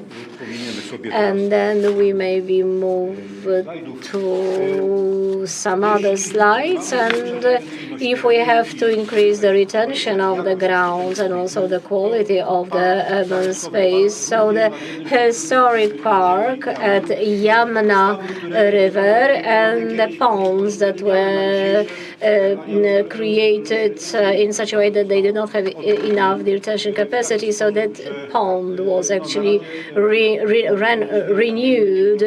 So now we also introduced the plants there. So thanks to this, that this pond was renewed, so the neighboring area is not flooded, and this park also performed its role effectively in the last flooding. So it brings benefits, not only social benefits, but also it can be quantified economically.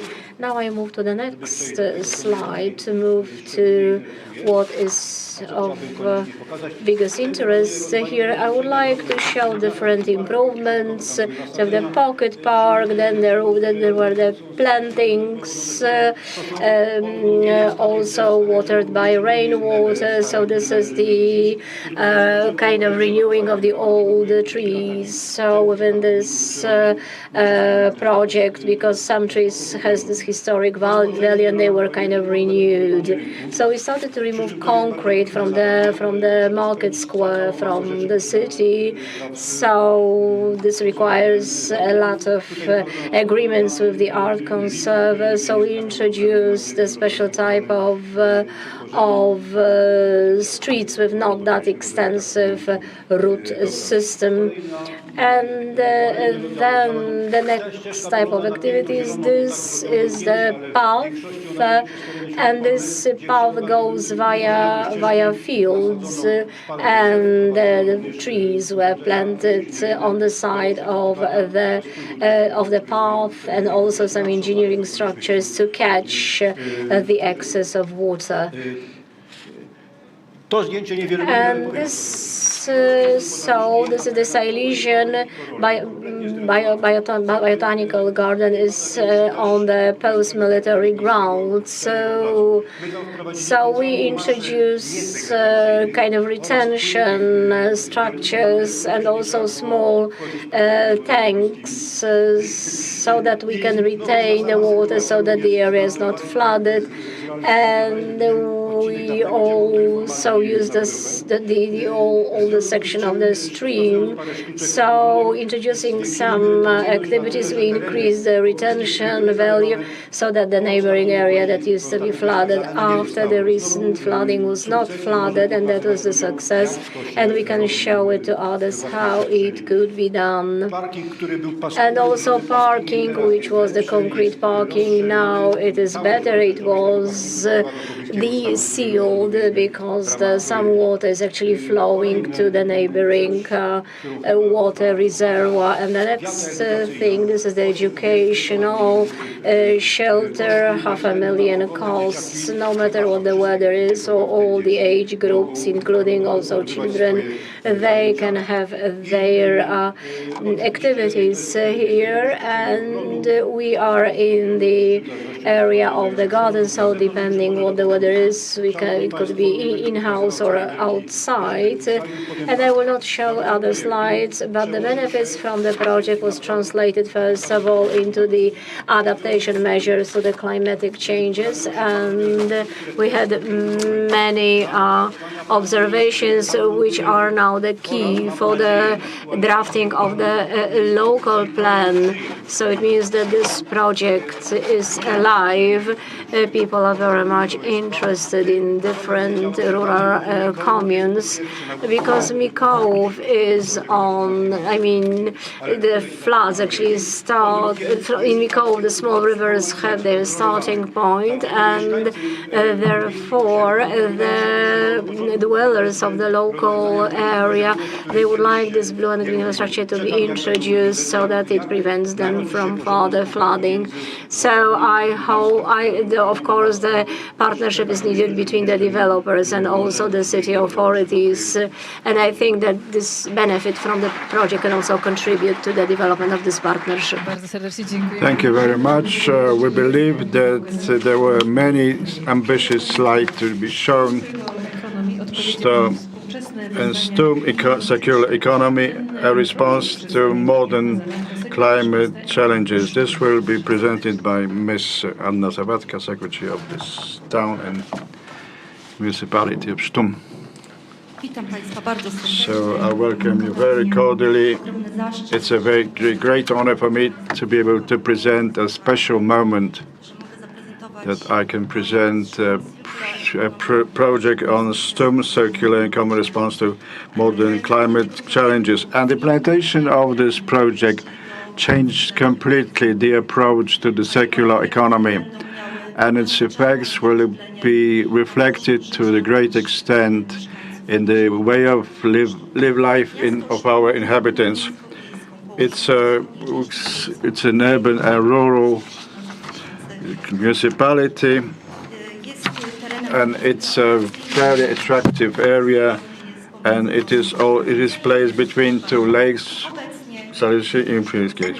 and it is inhabited by 17,000 people. The project called Stum Circular Economy Response to Modern Climate Change was financed under the EEA grants and also the state budget. And first we started the project with an opening conference that took part in June 22. And the project was implemented by the project consortium, the town and municipalities team leader, also Gdańsk Technology University, also Association of Municipalities Eurasian Baltic, and International Development Norway. It came in at a difficult period with the COVID and the war in Ukraine. Caused the cost to grow very much, and as a result, despite two tenders, more than 80% increase was noted in its budget. And this is just one part of this investment activities. So the exhibition hall construction was one of the main elements. So we faced a dilemma: will we be able to finance it adequately? But given the obligation that we took on ourselves, and also the importance of the project for our city, the mayor of the city and its councilman in Sturm took a decision to increase the outlays. But the finance is one problem. I have to go back a little. It is not the only problem related to the implementation of this project. There were also some investment-related problems. Contractors told us that there were great difficulties in accessing some materials, and for reasons that I mentioned, the project budget rose by more than 2 million. It is now 6.3 million more than zloty. Our project consists of 5 components. They were prepared by Polish and Norwegian partners with diversified scope and content, and more than 28 tasks were to be implemented. It is difficult to tell about in this short time about all the activities. I will just concentrate on a few ones. Our partner, the Gdańsk University of Technology, focus on education, including seminars for young people. And the Association of Polish Municipalities promoted good practices in circular economy at higher than local and international levels. Also, the association held some international conferences, and it was also responsible for promotion of the project itself through newsletters and films. And the international development Norway provided us with some knowledge about the solutions applied in Norway in the circular economy. We took part in a visit to Norway and also thematic webinars. We can draw on the Norwegian good practice book. And also our participants took part in a workshop following the hackathon formula. In June, there was the inauguration of the opening this project.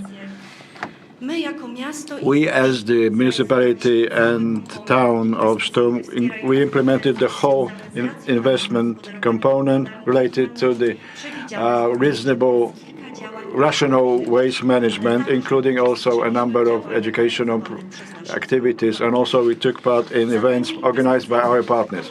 As regards investment, so the setting up of a selective waste collection point where inhabitants can deliver all kinds of problematic waste like construction waste or medical or chemical waste. But also, if there are some items that can be recycled, when this is, they can be deposited at a circular station, a second chance.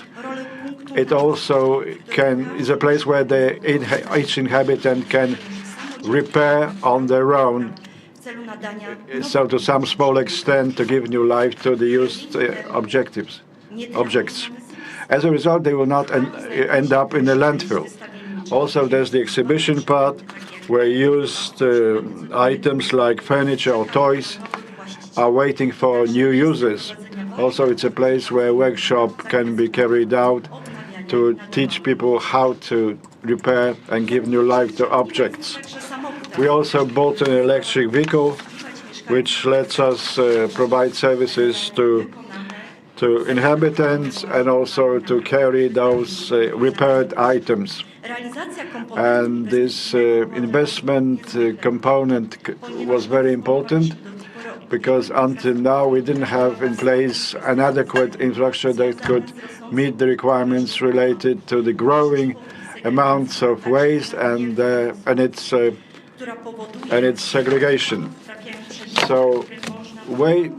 So many items that can be reused are also deposited as waste. Together with our partners, we carried out a number of educational and promotion activities to promote the circular economy.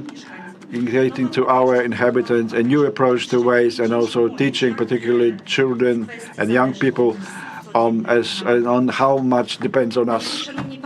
So as a result, these are some of the project activities that we implemented. For example, this is ladies sewing some furniture for dogs.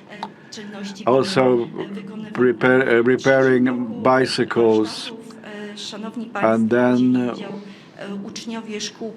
pupils of primary schools in Stum took part. And also there were some workshops, mechanical, IT related, catering and artistic, and many things could be reworked in order to produce some useful items. And also, for example, in mechanical workshop, pots were made by pupils from some wood waste. And also this is an example of how to give second life to an iPhone as part of IT workshop. And as regards catering, the children will present some pies from some waste food. And also Bombajka was created. Bombajka is our local newspaper that is addressed to children, and a frog is its main frog, which is a sort of represents Stum, is exactly the Bombajka. And this is the mayor who presented this publication to children in Stum. In order to reach the wider circles of the community, both young and old, we organized 2 sessions of the Climate Day based on the Climate Day in Stum. And another element that was related to the implementation of this project were educational activities, including the lab activities, and our pupils could take part in the workshop, chemical workshop. So, and this is our selective waste collection point, and also our repair hall. So you are invited to look at our website. You will be provided much more information about the implementation of this project. So thank you very much for your attention. And I would like to add only that we have also prepared a film that promotes our activities. It will be shown during the break. We still have 1 presentation, and we want to make sure that all the presentations are prepared. So thank you very much. A great applause, very much diversified and ingenuous. There's no limit to human attractiveness. Mr. Adamian Brusznik, who is the director of the Municipal Board of Education, and he will present the project Increasing Energy Production from Renewable Sources and Improving Energy Efficiency in School Buildings in the Strzelce Opolskie Municipality.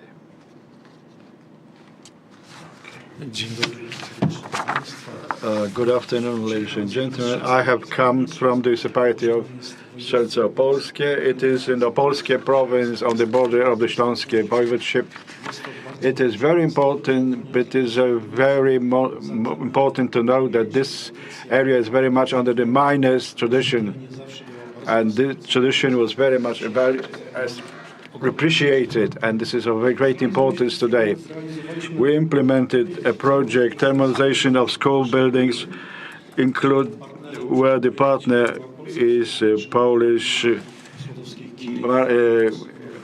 There was a school in Norway as a partner, and this is a school where Polish and Norwegian families attend. It was almost worth about almost 5 million zloty, and with co-funding from the state's budget. It had 2 parts: investment part relating to thermomodernization, and there was the non-investment part, mostly soft activities, education, and information and promotion activities. And why did we decide to implement the project? We diagnosed the main problems, which included large energy consumption and emission factors of many buildings in the municipality, including public buildings, and low social awareness of the need to solve the problems or environmental and social problems. There are many programs dedicated to improve the conditions of living of the inhabitants, and this was part of the broad long-term activities of the municipality to improve the air quality. It was expected to provide an example of how external resources should be used to improve the existing conditions, and then how to take actions, because it is all the more convincing for the inhabitants when the municipality authorities provide an example themselves. Let us go back in March 23. Perhaps it was not a very good day. It was very good air quality, but this air quality was not good enough. There were two spots where we provided for internal modernization. And in preparing these materials for this concluding seminar, we also had a good day as regards air quality, but we can see a number of points where the air quality was less than good, but these were not these points that were thermally modernized. These facilities that had these grades of 3 or 4, suddenly after the implementation were now ranked 3, which is one of the cleanest places in the municipality. So thermodernization covered 5 school buildings. We planned 10, but the situation forced us to reduce it. First, we modernized the existing district heat boilers. Biomass boilers were applied, and we also modernized the district heating installation. We also put in place mechanical recuperation, and we also insulated the roofs. We also replaced the old lighting system with energy LED-based systems. Also, we replaced the windows and doors. And for particular buildings, the scope of the activities was based on an audit that was carried out before the application for money was submitted. An important element, or perhaps not in financial terms, includes educational activities. We provided for direct education on the possibility of tracking the implementation of the project. So implementation of the very idea. We started with ecological competitions in schools. We started with the youngest inhabitants. Additional classes were organized, and there were also competitions in schools. And the award for the best pupils was a visit to Norway to a partner school in Norway. Also, they took part in this celebration on the occasion of the days of the Shelt's land. And also they would carry the emblems of the Norwegian school, of the Norway grants. And there was some stands were prepared, and there was a possibility of taking part in a very simple competition checking the environmental knowledge, where some promotion materials could be won, also signed with Norway grants and logos. And the children could spend some time there. And we also had a RES Academy, or Energy Saving Academy. So this stand was dedicated to adults. And they could get specific information what could be done from experts. and there's also a photovoltaic panel, recuperators, and information could be achieved. How do we change our heating system into an environmental biomass-fired installation? We also prepared a RES application showing the positive effects. So this was a cloud-based application with energy calculators where each of the inhabitants could check whether it is cost-effective and how much cost-effective it is. We also trained not only young people, but also we trained 12 leaders with the purpose of using their knowledge in convincing inhabitants to change their behavior. They were those that had the greatest contacts with the municipality population. The idea was to use different meetings for the people with the adequate knowledge to share it with the inhabitants, indicating the benefits from change. Also, there was an exchange with the partner school. In last September, the children from our school and carers took part in a visit to Moss, and they were most impressed by the Natural History Museum, and also they visited Klimahuset, Climate House, that showed in a virtual way how climate change affects our lives and how they progress. And also there was a revisit from Norway in our town. There were common classes, and the children would visit the places that were subjected to thermal modernization, and they also visited a photovoltaic farm. And they found out that when we try to achieve goals related to nature conservation, very often we achieve this using very different solutions. For example, in Norway, energy would be gained from hydropower plants, and in Poland it would be photovoltaic installations.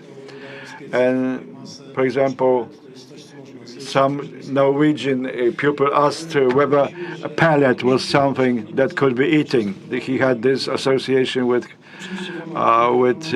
fries. Also, the project internet website was prepared, where on an ongoing basis we presented the progress in the project with photos and also the problems that we faced. So the implementation was a sinusoid. First, we had the doubts whether we should join the project. There was the COVID year, but we decided to do it because it was needed and that we have to take the effort.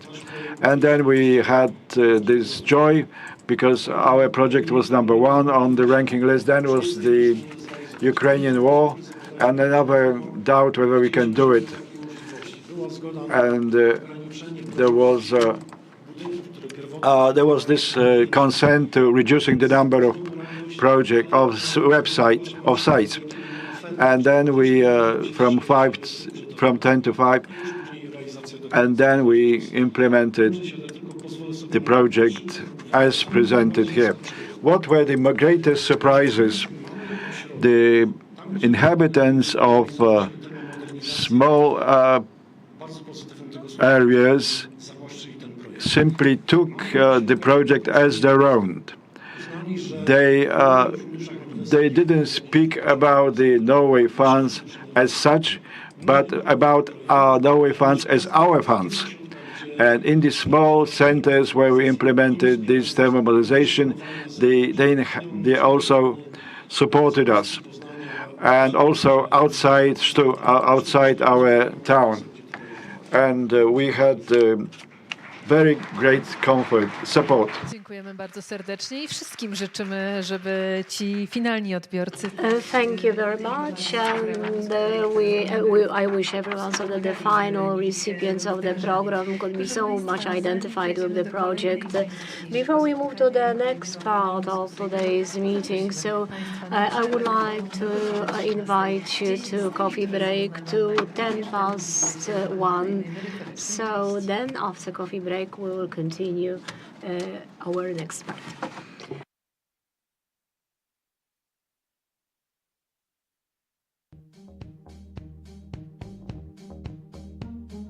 Miasto i gmina Sztum jest liderem projektu pod nazwą Sztum Circular Economy, odpowiedzią na współczesne wyzwania klimatyczne. Wartość projektu to prawie 7,5 miliona złotych. Partnerami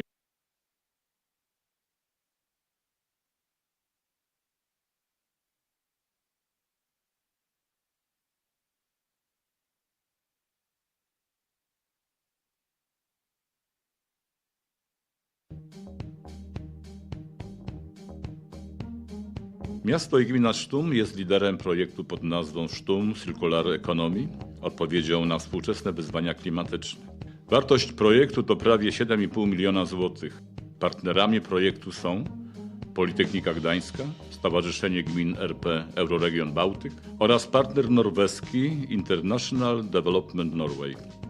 Projekt Sztum Circular Economy to szereg działań zarówno inwestycyjnych, jak i działań edukacyjnych oraz promocyjnych, które realizujemy od maja 2022 roku. W ramach działań inwestycyjnych wybudowaliśmy punkt selektywnego zbierania odpadów komunalnych w Sztumskim Polu oraz zakupiliśmy samochód elektryczny. W hali naprawczo-magazynowo-wystawienniczej w Sztumie wkrótce będzie działać stacja cyrkularna Druga Szansa. Nasz projekt to także stworzenie nowoczesnej i innowacyjnej oferty ekoedukacji. W ramach projektu powstała Bombajka, lokalna publikacja skierowana do najmłodszych, nawiązująca do kwestii związanych z ekologią, której główną bohaterką jest żaba, maskotka Sztumu. W trakcie 2 edycji interaktywno-edukacyjnych warsztatów Sfera Lab, które przeprowadzone zostały w Elbląskim Parku Technologicznym, udział wzięło 240 uczniów ze sztumskich szkół podstawowych. 2 edycje Dnia z Klimatem odbyły się w Sztumie w trakcie obchodów Dni Ziemi Sztumskiej. Dzięki temu wydarzeniu, łączącemu wiele aktywności skierowanych do różnych grup wiekowych, mogliśmy dotrzeć z promocją projektu do szerokiego grona mieszkańców. W ramach projektu zrealizowaliśmy także cykl warsztatów z zakresu naprawy, restaurowania oraz odnawiania i nadawania nowych funkcji przedmiotom użytym, który cieszył się dużym zainteresowaniem uczestników. Nasz zespół projektowy uczestniczył również w pozostałych działaniach projektowych realizowanych przez naszych partnerów.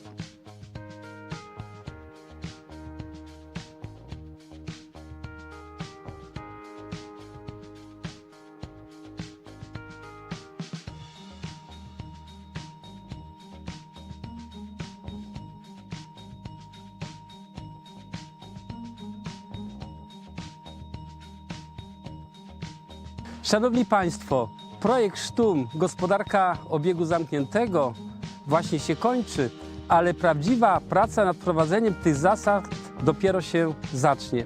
Najważniejsze jest przekonanie mieszkańców, że każdy odpad ma swoją wartość i ich zaangażowanie na co dzień. Zaczyn został jednak zrobiony dzięki zaangażowaniu całego zespołu projektowego Ewy Ruczyńskiej, Lucyny Szymańskiej, Małgorzaty Stachowicz, Agnieszki Łuniewskiej-Jarzyna, Natalii Smoter i Miłosza Gutiara oraz naszych partnerów, partnera norweskiego, Stowarzyszenia Gmin Euroregion Bałtyk oraz Politechniki Gdańskiej, Wydział Inżynierii Lądowej i Środowiska. Bardzo Wam za to serdecznie dziękuję.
So we are about to start the final panel. So please take your seats because again we restart our transmission.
The final module of today's day. I am very happy that you are still with us, and also our online viewers are also with us. So then we'll have the last part, lessons learned, and so it is worth for you to stay with us. And now we'll move to very important topics. It means education and innovation society. This is the discussion panel. So in the area of the developing technologies, we cannot forget about education, about trainings, and also engaging the society into the projects so that they are the part of those changes for better.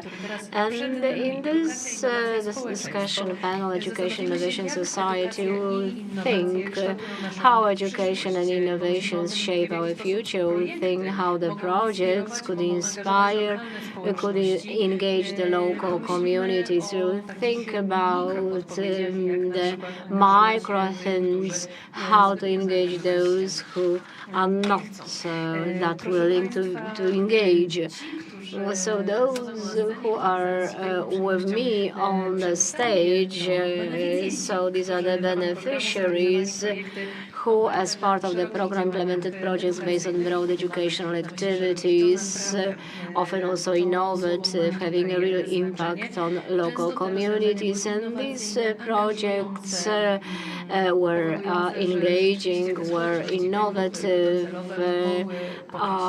so that the local communities could feel as being part of those projects. So the projects not only raise the ecological awareness, but also introduce innovative approaches that contribute to sustainable development. Our experts are Karolina Maliszewska, president of the Sandzimir Foundation, who has implemented or co-implemented as many as 3 projects in our program between drought and flood, blue-green infrastructure, inhalation of climate-friendly school, model education center on mitigating and adapting to climate change in the city, and urban ecosystems of river valleys, the potential of ecosystem and services in the face of anthropogenic climate change. We welcome Agata Skomar, Climate Change Coordinator, Gdańsk, Gdynia, Sopot Metropolitan Area, representing the Climate in Metropolitan Schools project. Jest z nami także pan Tomasz Bońdo. Tomasz Bońdo, Director on the Energy Management Team at the Bydgoszcz City Office, representing the thermal modernization of the 7th General Secondary School in Bydgoszcz project. Przemysław Prała, Chief Public Aid Specialist at Fulton Power and Heat Polska, representative of the construction of the heat pump as a new biosource for the municipal heating network in Wrocław project. W ramach tych projektów. And as part of these projects, because we heard only the names of these projects, but in a moment we'll talk about them in depth, numerous educational activities are carried out, from guides through training, workshops and webinars to films and various competitions, some which are innovative, such as an interactive eco application or a geo survey. And we will find out in a moment how we can engage our local communities, our recipients into the projects. And I would like to ask a question to our panelists. So I will ask all panelists the same question. Namely, in your opinion, what specific educational activities, because we talk about the specific educational activities within your projects, had the greatest impact on increasing children's and youth's awareness of environmental protection, climate change, and energy efficiency? And if your project is not referring to this social group, so what proved to be the best way to engage local communities? So I give the floor to you, and I'm listening to your examples. Dzień dobry Państwu. Good morning, and me myself, the projects that refer to the engagement of our local communities and also children and youths. And for me, what is very important and what goes with all our projects, we want also to use it here. It means engagement through engaging these recipients or specialists at every stage. So something that was not maybe envisaged in the program, for example, with this program on this eco-friendly school and this green infrastructure surrounding the school, but how to engage the students and schools to co-create those projects. So on one hand, we were ready for the projects, and also as for this project, the school was not that much involved from the very beginning, and it was a bit skeptical as in terms of the additional obligations on the teachers' shoulders. So the big plus was that engagement, so that the needs of those users were taken into account. In Bydgoszcz, we cannot say so. This is the partner city for the Norwegian cities.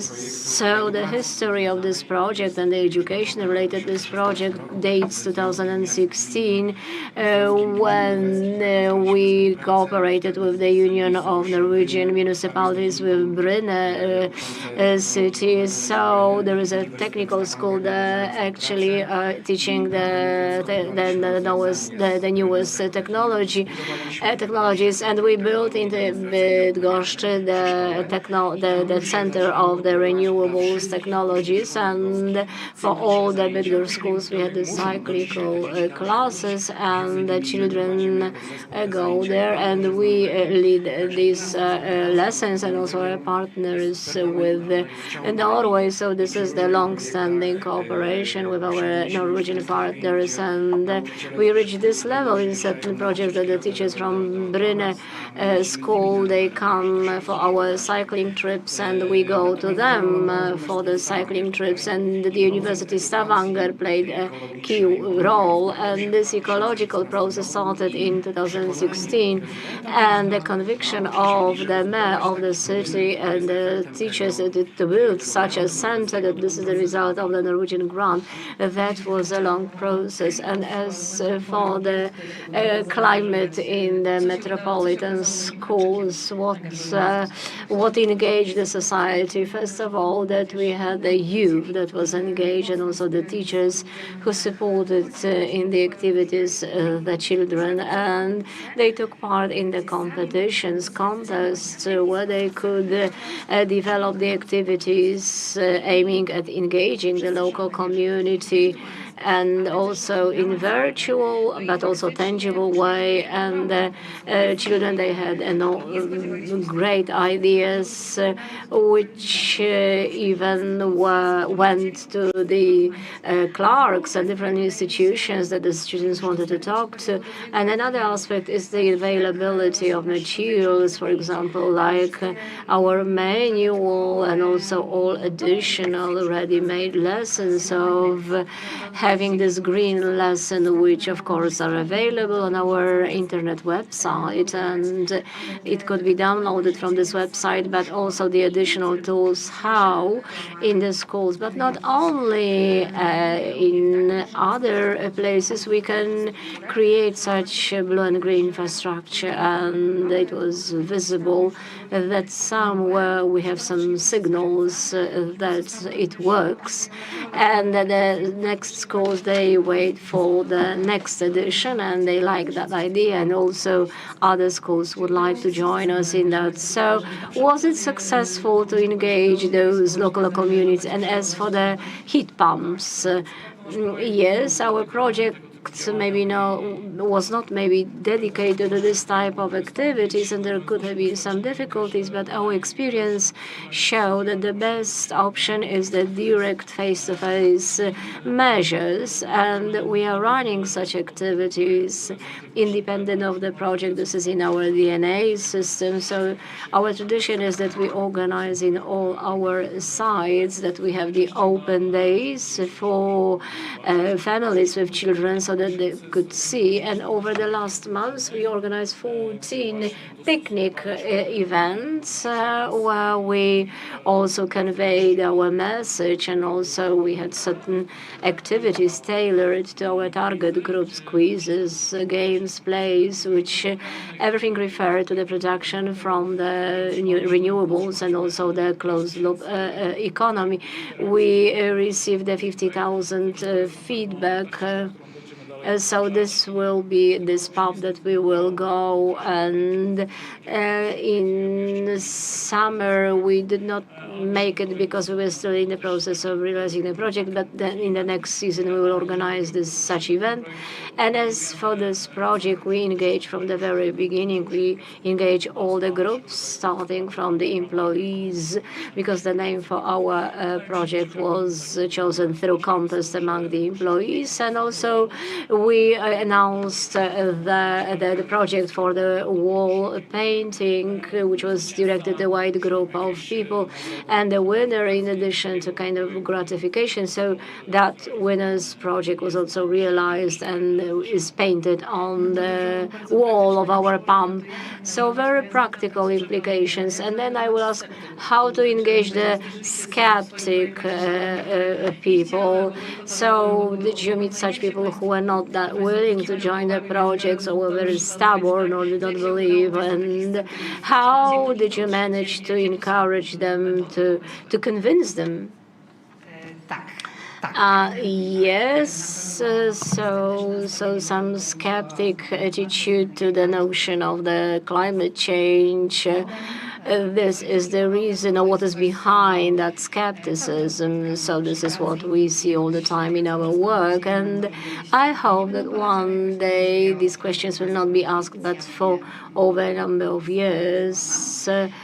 These questions have been arising, and sometimes working with the local communities who had some doubts, we learned it from the local government, using the example of our project that we realized in Kłodzko municipality. So the awareness about the consequences is kind of vivid. The drought that comes before there is no water in the well and there is no drinking water, and the water tanks have to be delivered to the households by the fire brigade, and also on the other hand other phenomena. So on those sides people understand it well. So we started in our talks with them, in engaging them, we avoided the term climate change, and after gaining some trust, after starting the dialogue, after direct work with the stakeholders, that notion was appearing more frequently. But first of all, we're talking about the rainfall and drought, so being between the two extreme weather phenomena. So we were trying to reach them through direct experience. And the more I work in educational area for the sustainable development, the more I am convinced that not always we should name the things as they are, but the most important is to reach through the personal experience and through what is painful, and to motivate others and be involved. Yes, this is a very interesting issue because over recent years, the skeptic people, the package 55 decarbonization, this is the reason for the increase of prices, so ecology, costs, and there was such a narrative over the recent years. So therefore, we, all of us that are who are here, we have to kind of change something that is now in the people's mind, that this climate package and decarbonization is something of an evil. We had a better, easier situation because in 2015 we started the thermal processing plant, waste thermal processing plant. So, and the city convinced the local dwellers that children also were educated, so children were going to our biogas plants and our incineration plants. So the process of education should be the continuous educational process to confront it with the educational units of the local authorities. So just to reverse the way of thinking about the climate package, about your experience in climatic and heating areas. So I will maybe change the direction of the discussion because we haven't faced such problems. We had different situation because everyone wanted to be engaged in the project, and from other also schools we had information whether they can join the project. Of course, the number, I mean, the access to it was quite limited, but we can share our materials and educational experience, and it is still on our website. So we were lucky, and also I would like to thank also teachers who were supporting us, not only us, but also children who were very much involved and in the contests, or not only the youth participated, but also their families and friends. They also got involved in that contest, and they wanted also to learn something. So in our area it looked differently, and how it looked in your side in terms of the skeptic people. So for this project that was not controversial, it was not controversial, so we did not have any opponents group.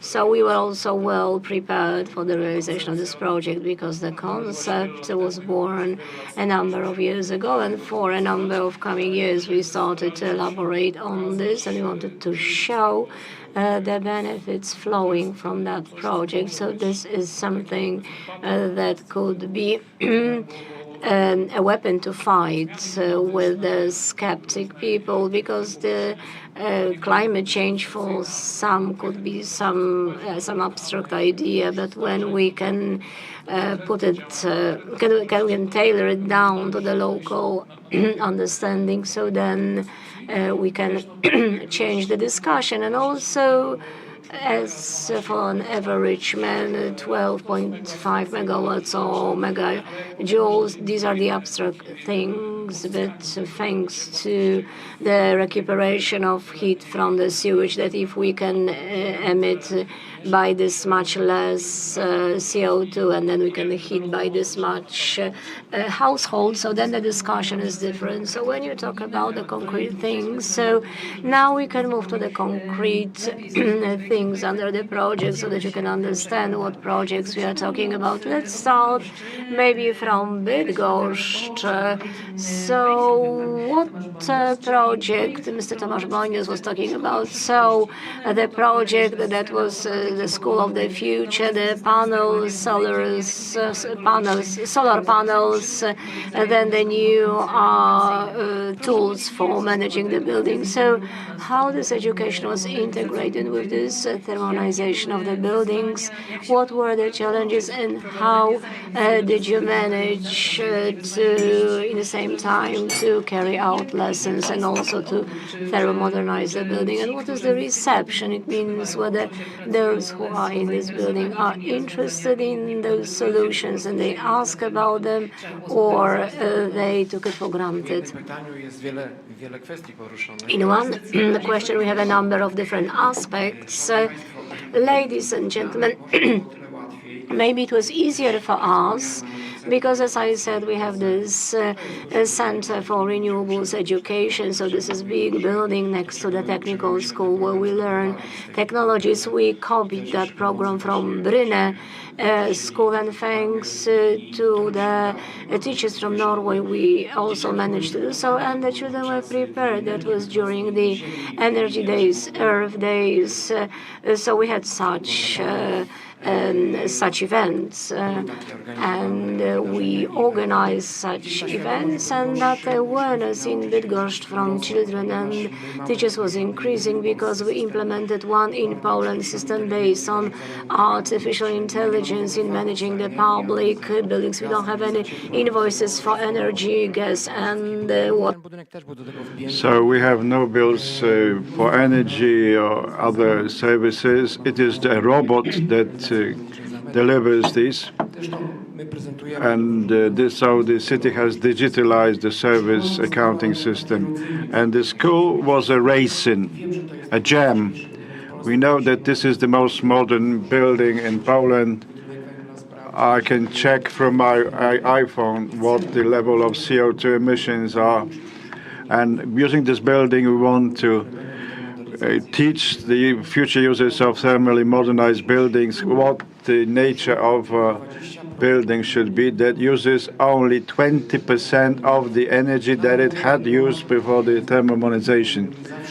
We also have one school available where we can move children, and I would recommend this to our local communities because it's important to have deep thermomodernization during a school year.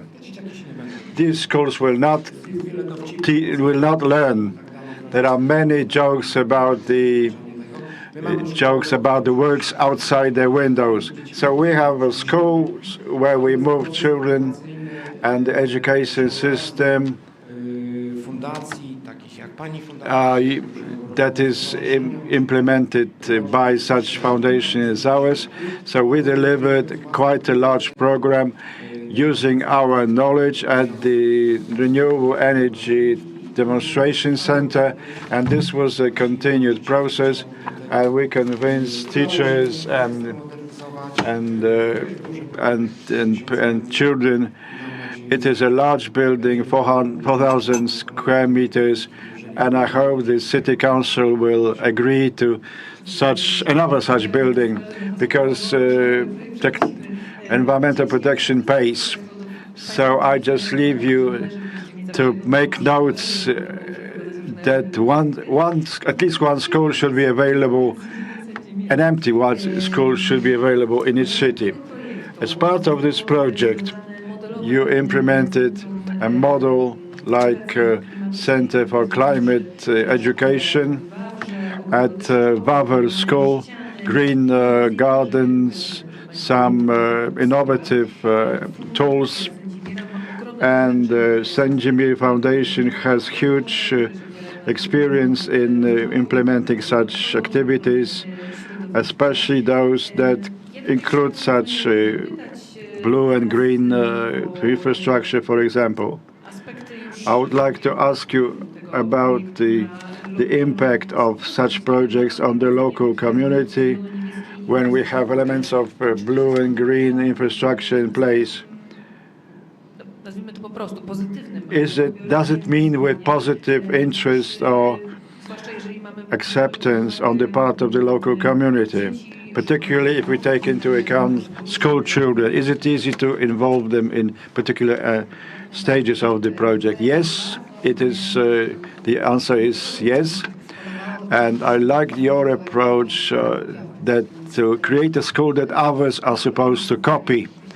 And the impact of such a solution of comprehensively carried out thermalization to create a demonstration case simply makes the local community proud of such a site, and it also affects the image of this environment because other schools will be brought to see it.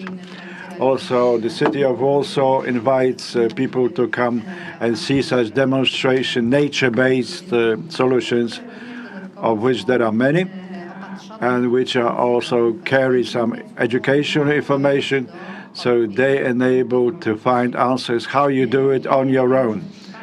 And we have implemented this project at the school because they solved a particular problem related to flooding the surrounding areas. People stopped wading in water because we managed to put in place a solution that prevented it.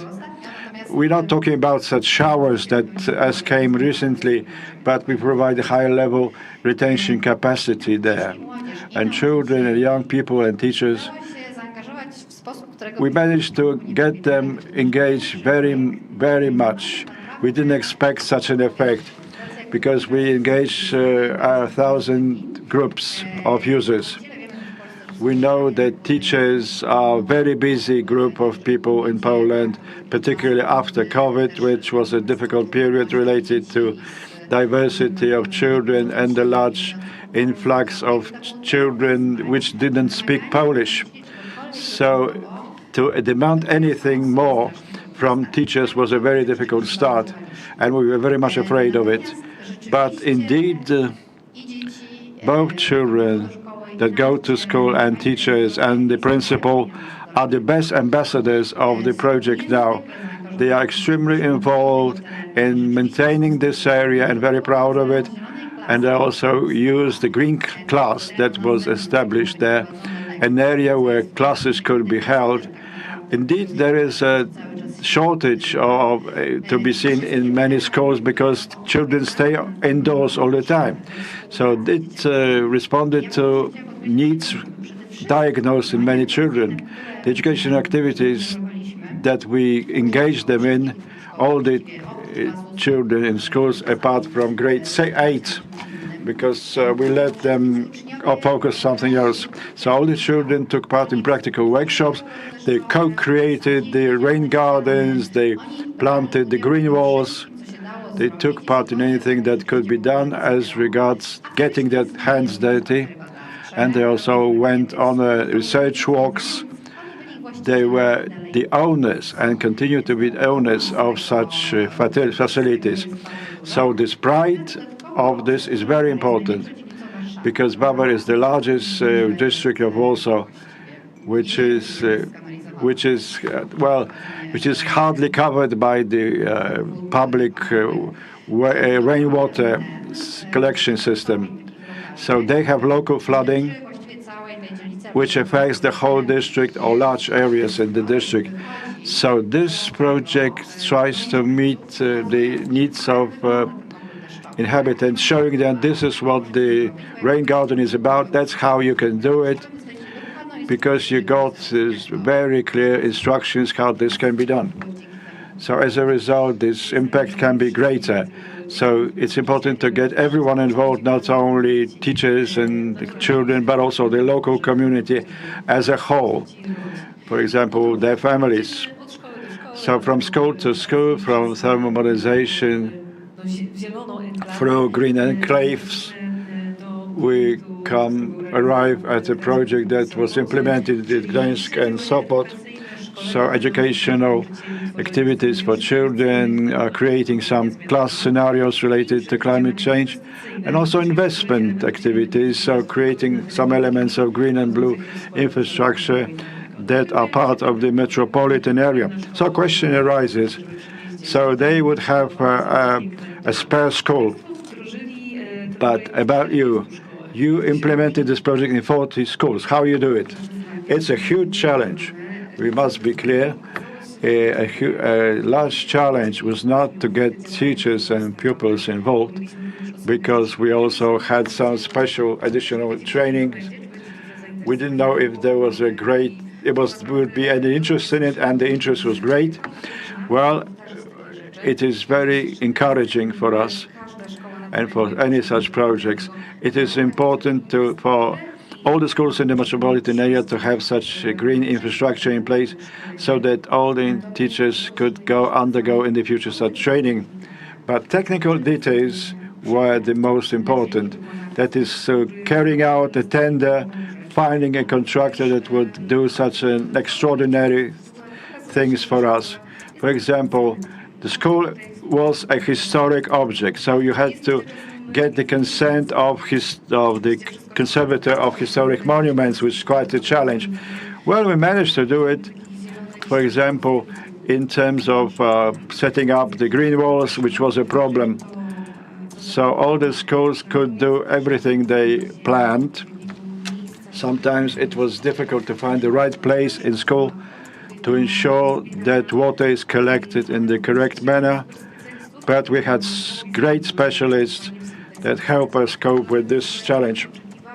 But no one expected that these technicalities would pose the greatest challenge. So for the future, we have a great lesson, and we hope to implement such projects, but perhaps not with such.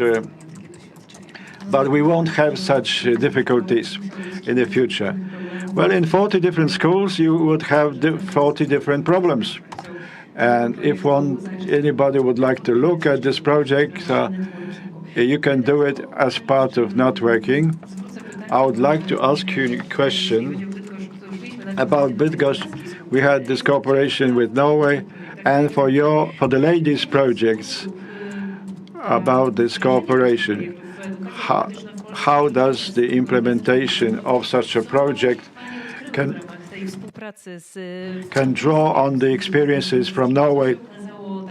What did you gain for your cooperation with Norwegian institutions? For example, the visit to Oslo and the trees standing in the riverbed could be of significance for creating these green enclaves. About what did you gain from Norway? In the case of this school project, there was something that is very impressive for me when we work with Scandinavian countries, is the huge level of public involvement. It is a world-class model as how it can look like, how great an interest public can exhibit in such ventures. And the people that we worked with, when we heard stories what happened around the schools, how it spread to the districts around the schools, how the school-based gardens was implemented not only at schools but all around it. So children would see no borders between the school and the outlying and the surrounding communities. And it was very impressive for the Polish communities with which we cooperated here, when they saw how much joy there was, how much fun it involved, how the social integration due to the greening, common greening activities was the effects of it. So it's a great motivating factor for them to become interested in non-public activities, and which is sometimes a barrier to. There's often a barrier to getting involved, because we have so many things to take care of every day so we are not interested. And when something beautiful starts to happening, and we also follow the model in Norway, and also Norway is associated with making the environment, the surrounding areas beautiful, and also not only attractive but also tidy.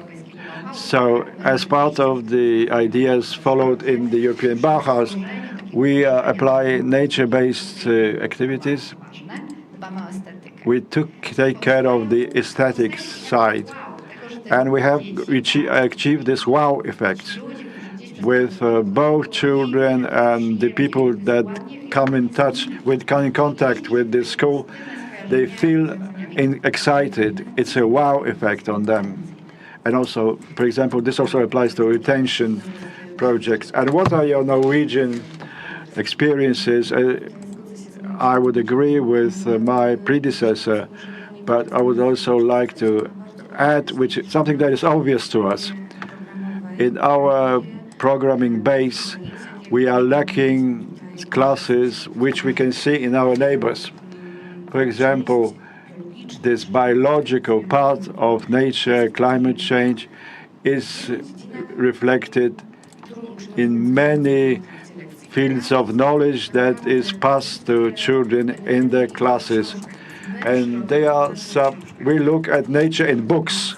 We should draw on the example of our neighbors by coming out of the schools, going into the field, and looking at real nature, to experience interactions between us and the the world outside. Because in a way we are closed within the schools and we forget about this interaction. And our programming base includes many important things.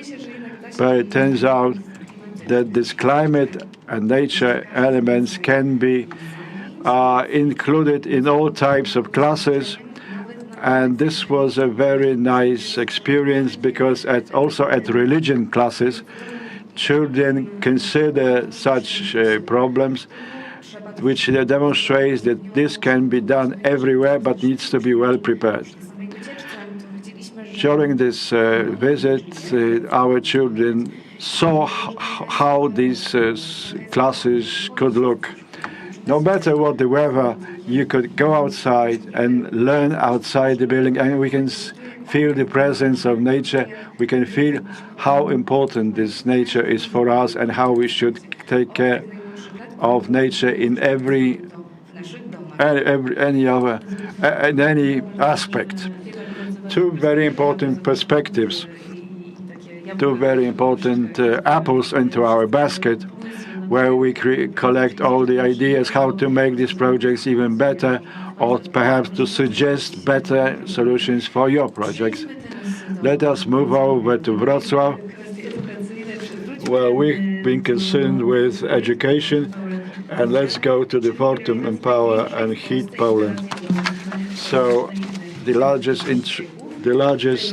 installation in Poland, which consists of the construction of a heat pump, and it is the first element of this large district heating system in Wrocław, in Poland. Most of district heating systems in Poland need very deep restructuring, decarbonization. We were lucky with this project because the Czechnica project is also part of the Wrocław district heating project. As a result of this program, we managed to carry out 2 projects and find co-funding. And I would like to take this opportunity to thank the donors countries and also the National Fund for making it possible for us to implement this project. It was huge assistance, and what we are facing is a challenge. We are looking for solutions. We favor the use of energy which is locally available. That's why we use the heat pumps. We do not want to carry or transfer energy over large distances because it's neither cheap or possible. We don't want to use fossil fuels, but we're looking for local solutions. A heat pump is one, and we are lucky in Wrocław that we have a river, that can be a good source of installations of this type. We've been considering the use of refuse-derived fuels in order to solve several problems at once, but it is a controversial issue, so we'll be going in another direction. So we have to choose the best solution, take into account the available local energy and the sources of energy. So in addition to the widely understood electrification and the heating, maybe further we will maybe build the inland system based on big heat pumps, which is the solution. Together with photovoltaic, because photovoltaic has a lot of advantages but also occupies a lot of space. So we will be looking for this solution. So we, as part of the project, and we, through our cooperation with the Norwegian partners, we have in our DNA the clean energy. So we would like our energy to be delivered clean.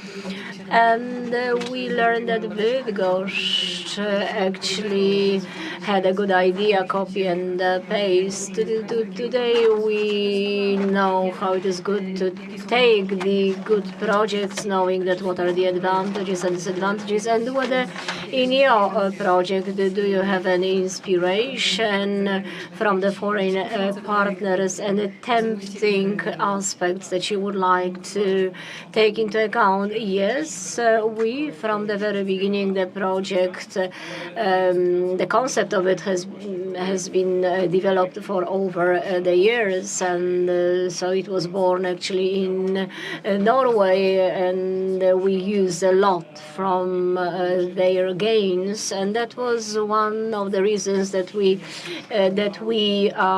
decided to implement such project, because we had already the know-how, and it facilitated the realization itself. And I think that now we will be the source of information for other entities which would like to develop such installations. I think it's interesting, and it could be replicated in other systems. So this is very important, this relay of inspiration. So someone actually created good projects, then gave it to someone else. So we are not talking about like copying some corporate ideas, but we all together try to create such projects that will improve our climatic condition, to improve our awareness, and will also be visible in this educational area, not matter whether we talk about children or the local community, or whether we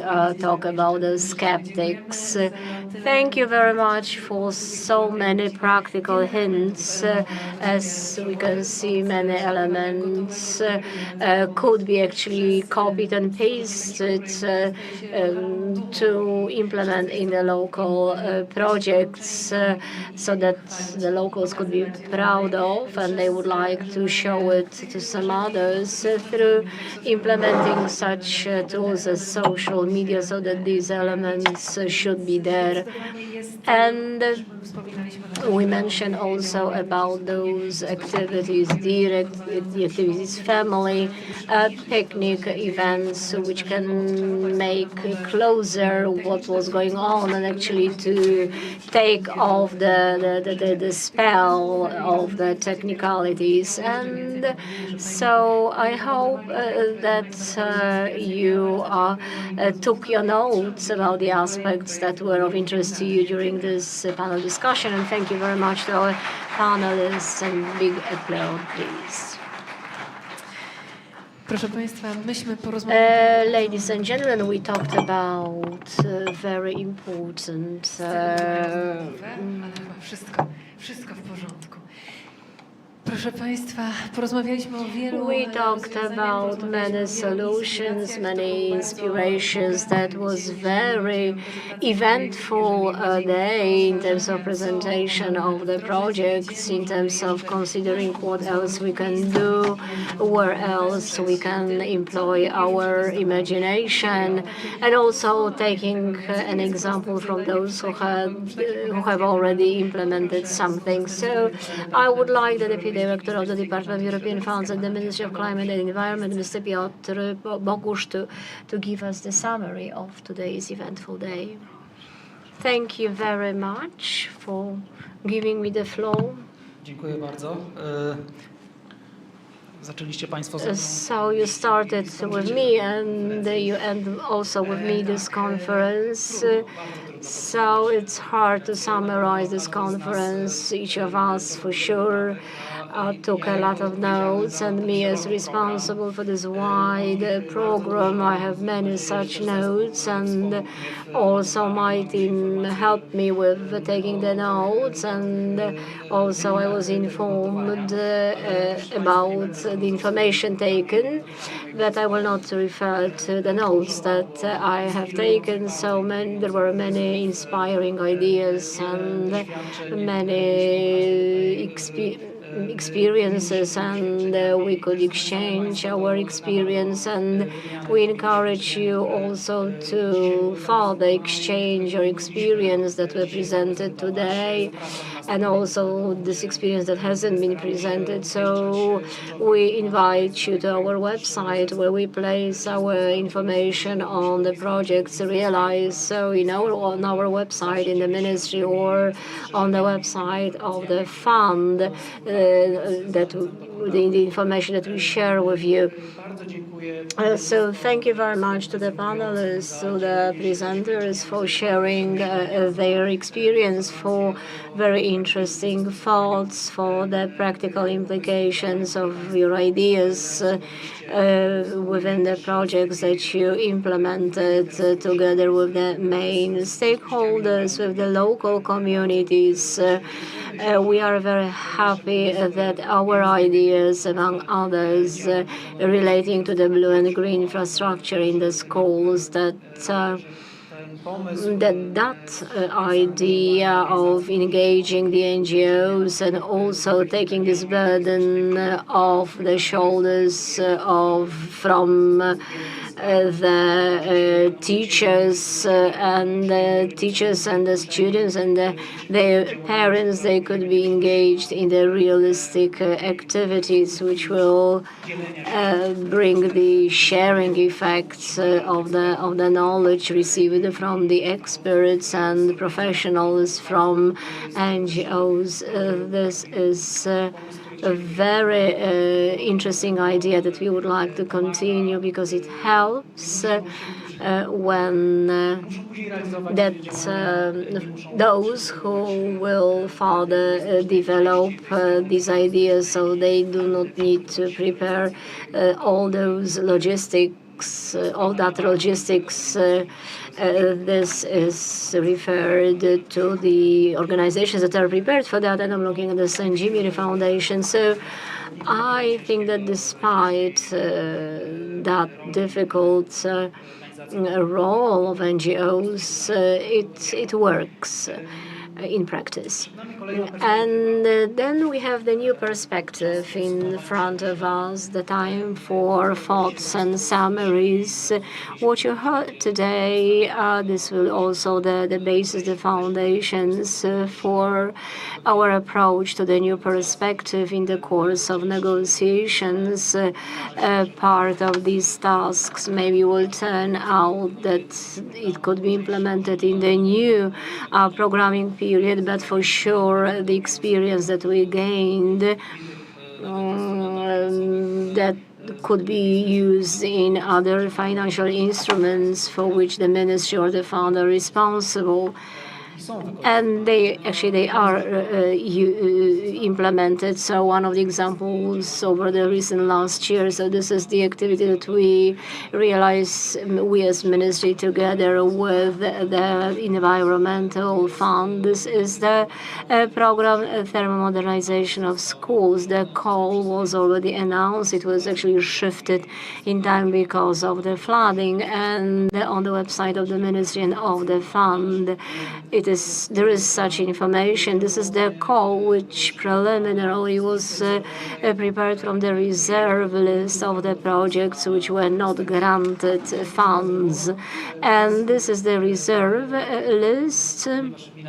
And now, because many years have passed, so we have to announce the new call, that it shows that we learn our lesson and we pass this knowledge and we pass our experience on from different programs. And the negotiations about the new programming period will take some time, so I encourage you to use the financing sources as we have now.